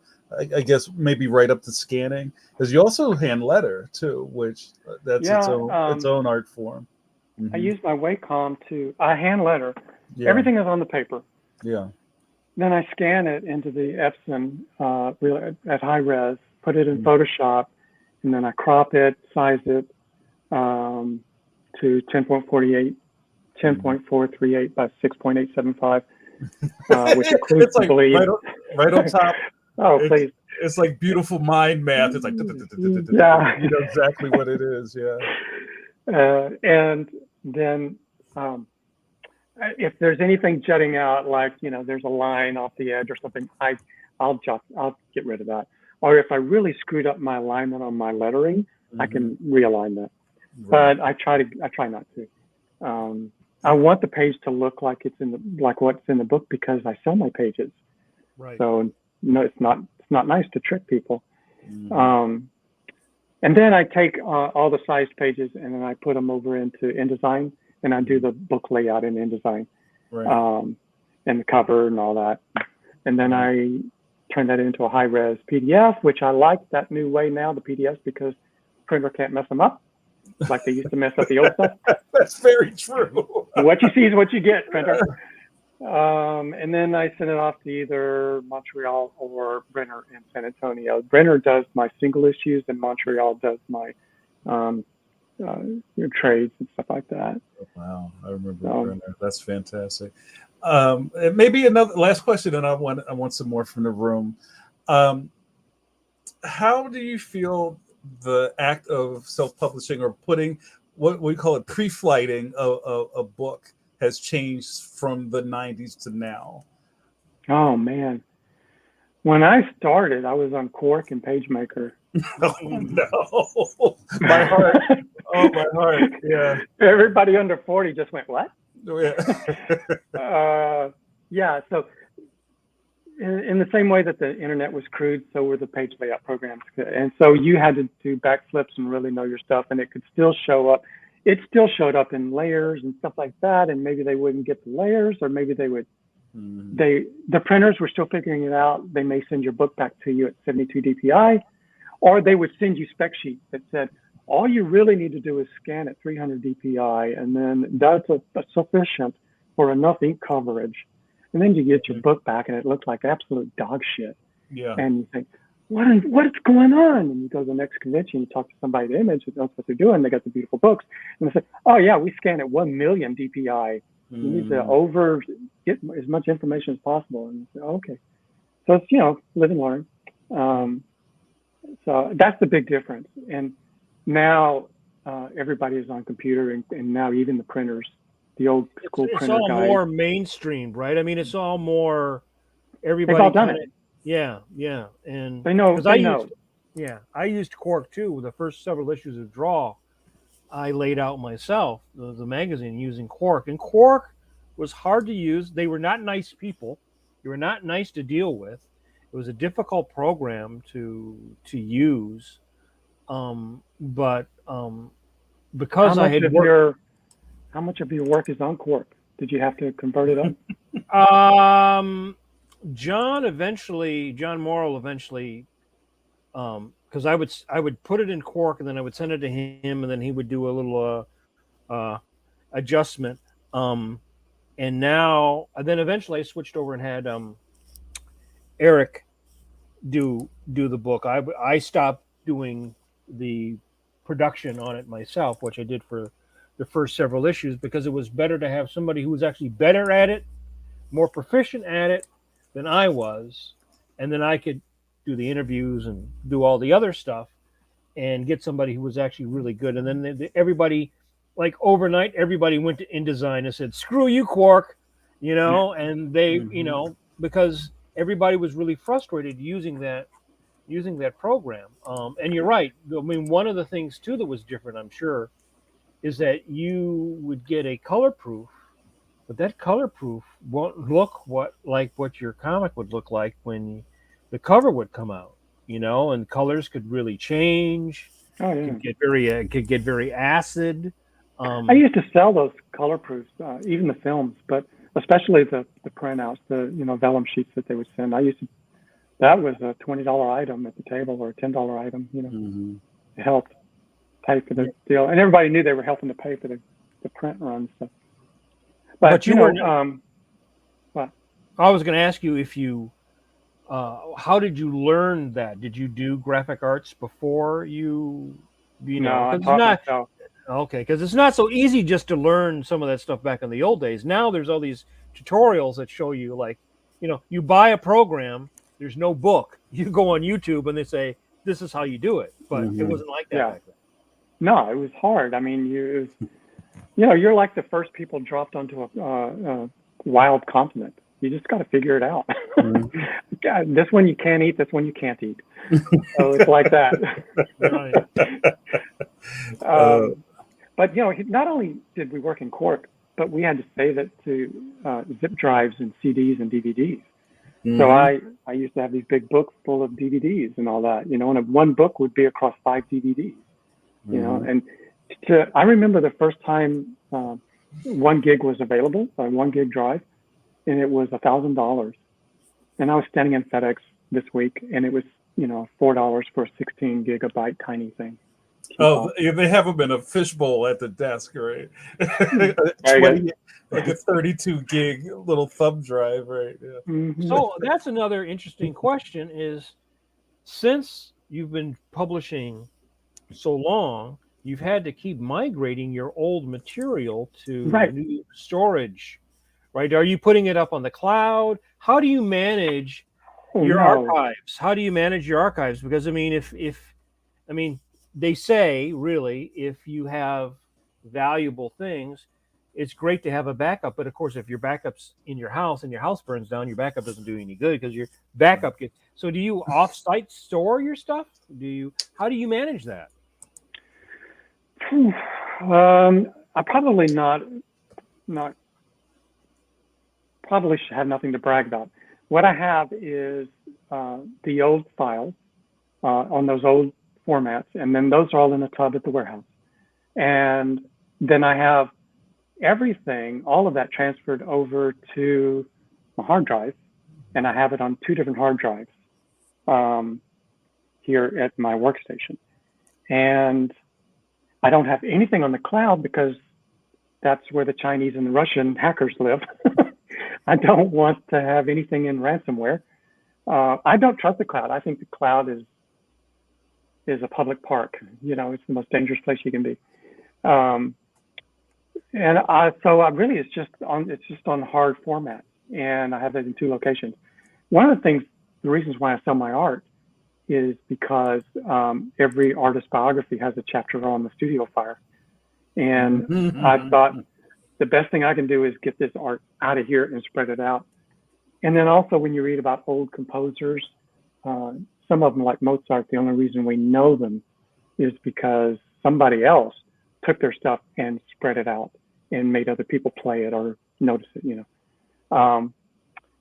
So I still have, even regardless, I still have 4 tubs of art over here. And we're not so much in danger of fire here in Houston as we are in flood. And there was once when I put all these tubs in the back of the car and we drove to Austin to get away from the floods and hurricanes here. Wow. It's kind of like living in Miami here. Yeah. Increasingly so. Yeah. Terry, but I always wonder about that because I have old stuff that I have to now migrate, and I'll probably have to send to somebody to pull it off the zip or the jazz. Or I had the CD-ROM, the jazz drive, the zip drive, right? And you remember, like when I bought my first Mac, I think it was like 32 megs, and they're like, 32 megs? What are you going to the moon? You'll never use all that. You're crazy. It's like Uniblab in your studio. Yeah, really. That's because the only thing you could do on it was type a letter. Right. Or a 2-column spreadsheet. Right. But I think that's something that young people now working and doing all their web and doing all the electronic stuff, and they're doing everything digital, and I don't think they realize that there is also a downside to that there's a large EMP on the East Coast. A lot of people are screwed tomorrow. The other thing I was going to ask, now you started you started in the primordial times where people had to use real things. If you were starting out now, do you think you might have gone all digital? Or do you think, like you see things like webtoons, we talk about this a lot.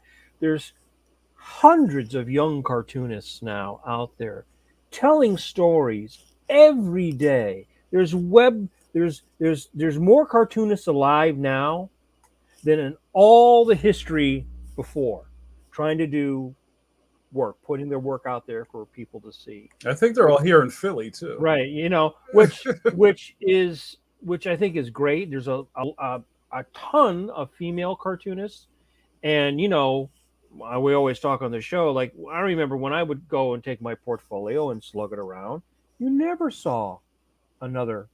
You never saw a female cartoonist. It was all dudes. Now I would say there's probably more female cartoonists. It seems coming along than even male cartoonists, or especially in places like animation. So, do you think you might have done this all as a web strip if you had started now, or are you interested in exploring that other medium with a project? Creatively, I would listen and pay attention to anything that had a broad audience.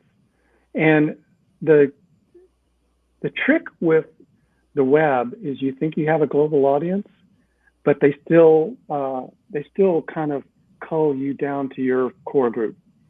So you end up with your own neighborhood anyway. Mm-hmm. It just might be one from that country, one from that country. Mm-hmm. So I'm interested in a broad reach.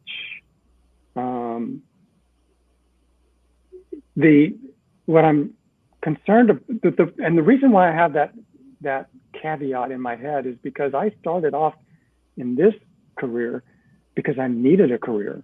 I was way over just like drawing for fun.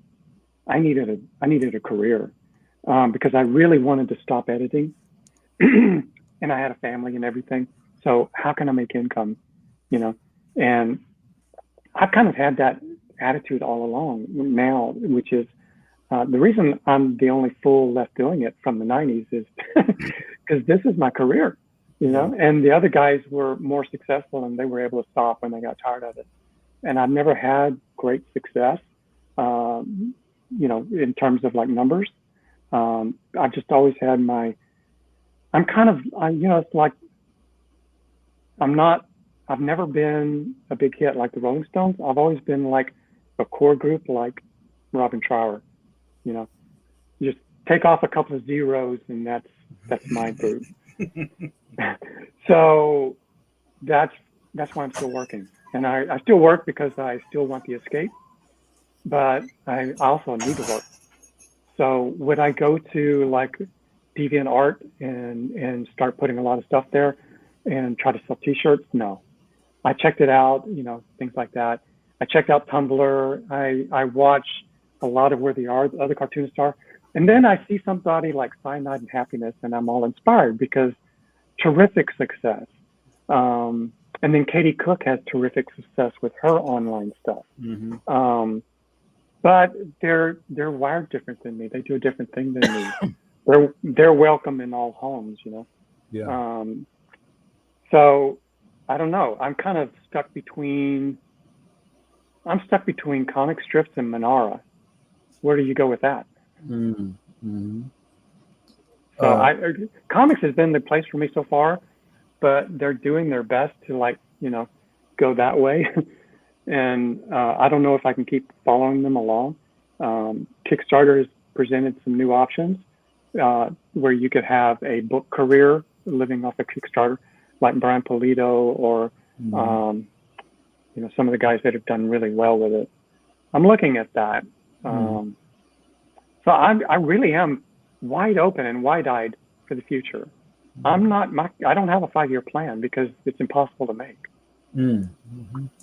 Tara, we're going to start wrapping up. As I always say every week, where does the time go? Right. But I have a couple more for you, and then you can go pee. Can I show you something first? Oh, sure, please. I want to show you this because we haven't mentioned it. Okay. Okay. Wait right there. All right, I'm not going anywhere. Since this is a pencil-to-pencil show. Yes. I bought this pencil in 1996 at Sennelier's in Paris. I paid €16 for it. It's just, a Faber-Castell 0.5.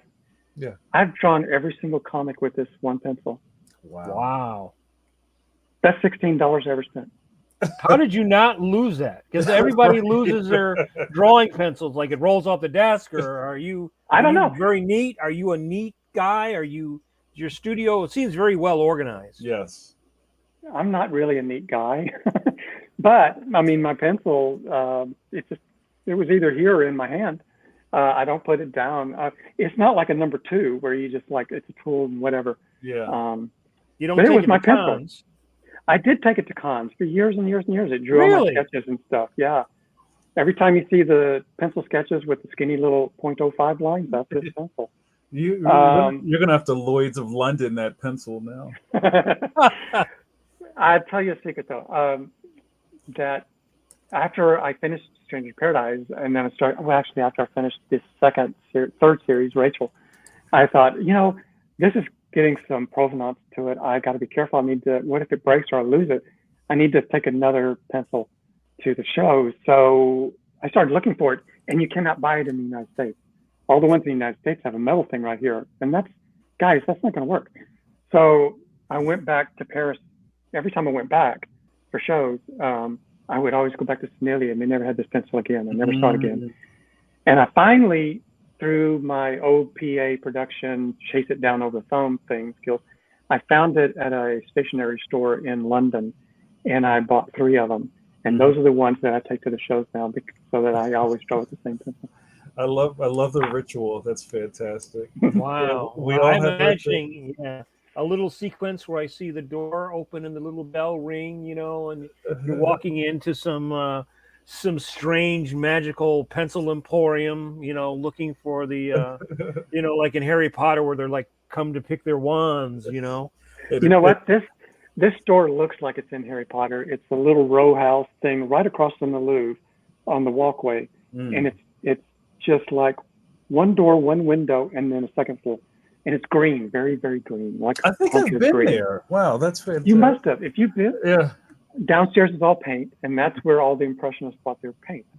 That's how old it is. And then upstairs is pen and ink and pencils and things like that. And so cool. And you can leave a little drawing.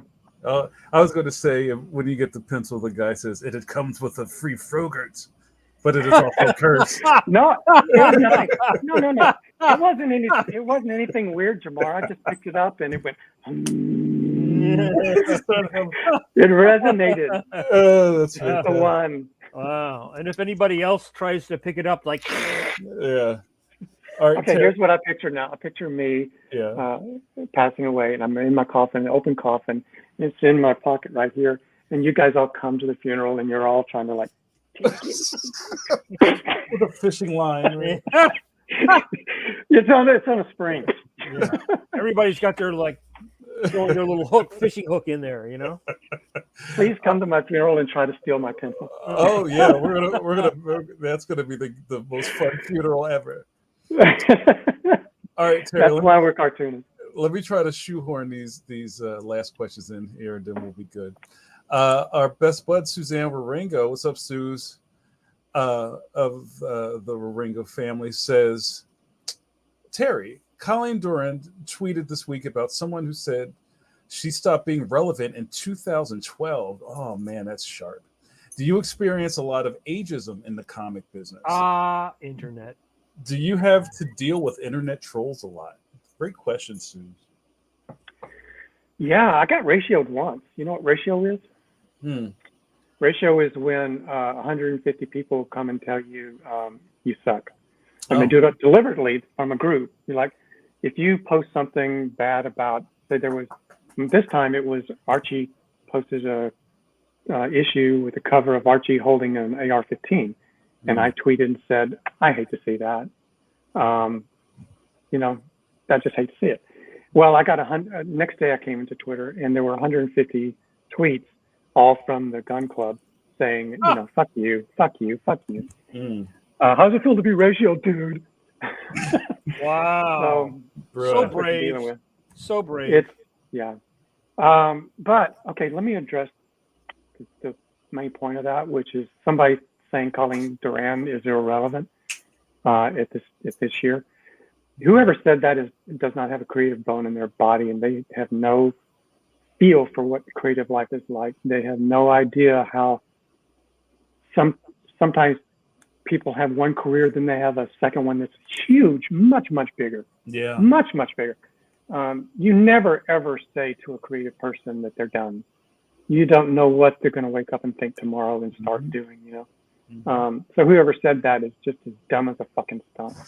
I'm on team Colleen with that. So as far as ageism, yeah, a lot of the internet, especially like Twitter and all of them, all the social stuff, a lot of it's high school. Yeah. And so are the tweets and the subject matter and all that. And but I think what you have to do, you have to be who you are. I learned this back in the music days. Do you know why B.B. King always wore a suit? Why is that, Terry? Because he said, I always want to look like I don't belong there. You know, he wanted to bring blues up. And he had to play in all those dinner clubs, and some of them were iffy and all that. And he played in the prisons and all that.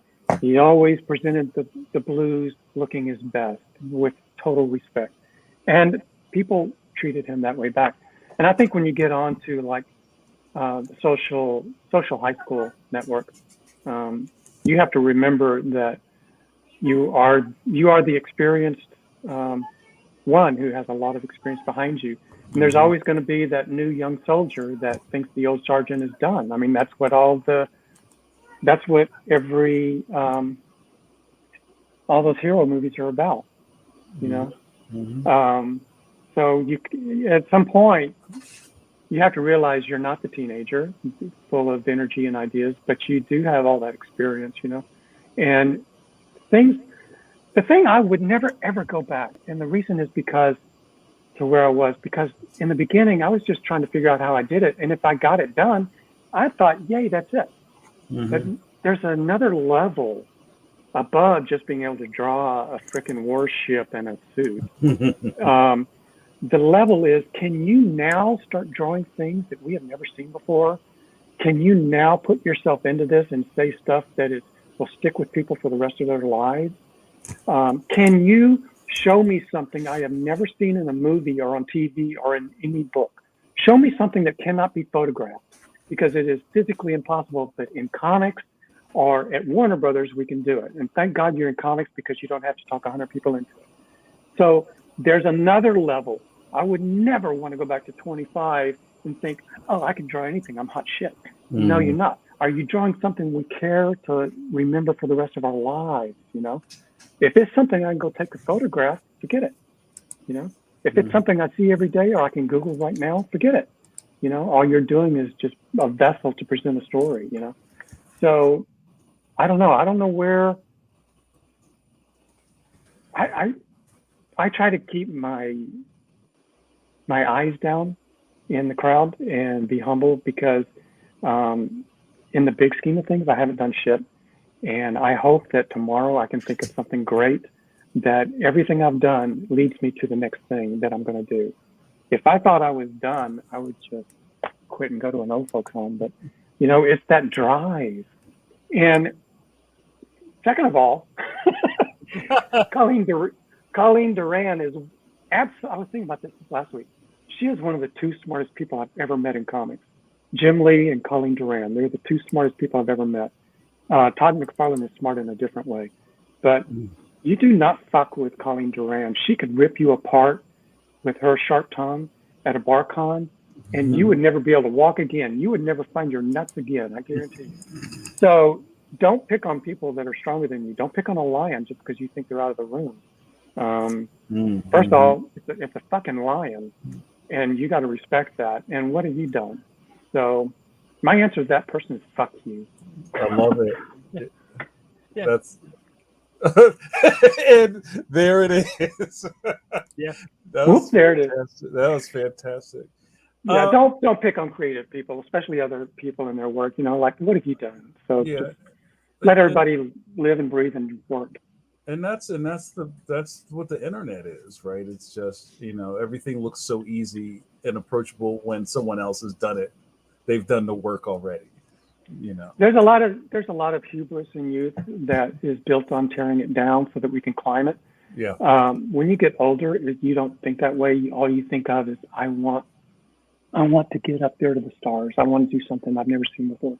Mm-hmm. You don't think like that anymore.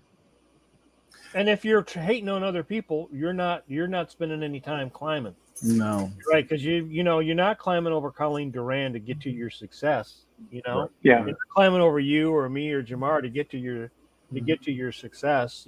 There's that whole mindset that people get trapped in where they feel entitled and they want to hate. That's you can't generate positive energy, which you need to create by being negative. It's the Exactly. exact opposite. Mm-hmm. Yeah, and also, if you're in the business, if you're a snarky young person who's just quipping like that, you just killed one of the best connections you'll ever make. Colleen Duran knows everybody in the business and everybody on this side of the world. So, I mean, you just killed that. You lost it. Now it's just you and your 25-year-old friend. Good luck. And what a shame that is. Terry, this has been a fantastic conversation.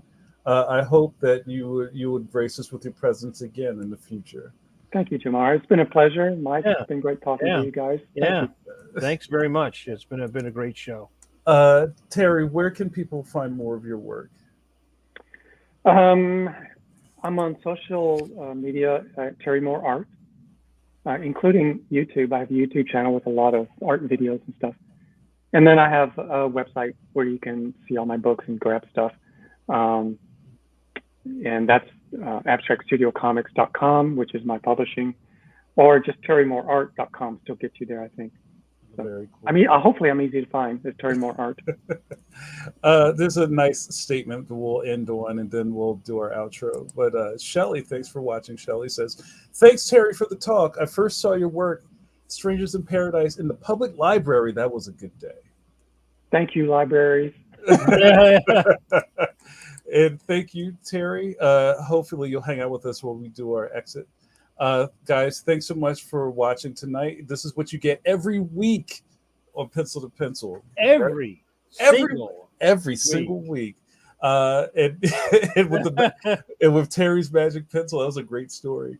On our way out, I'd just like to say, if you're new to the podcast, if you're watching on YouTube, please thumb us up, like, subscribe, smash the alarm, all that good stuff. We need to crush the algorithm. And for our Facebook people, you know what to do. Follow and friend. Thank you again, Terry. I want to give a shout out to our guest next week. Terry, maybe you'll hang out with us.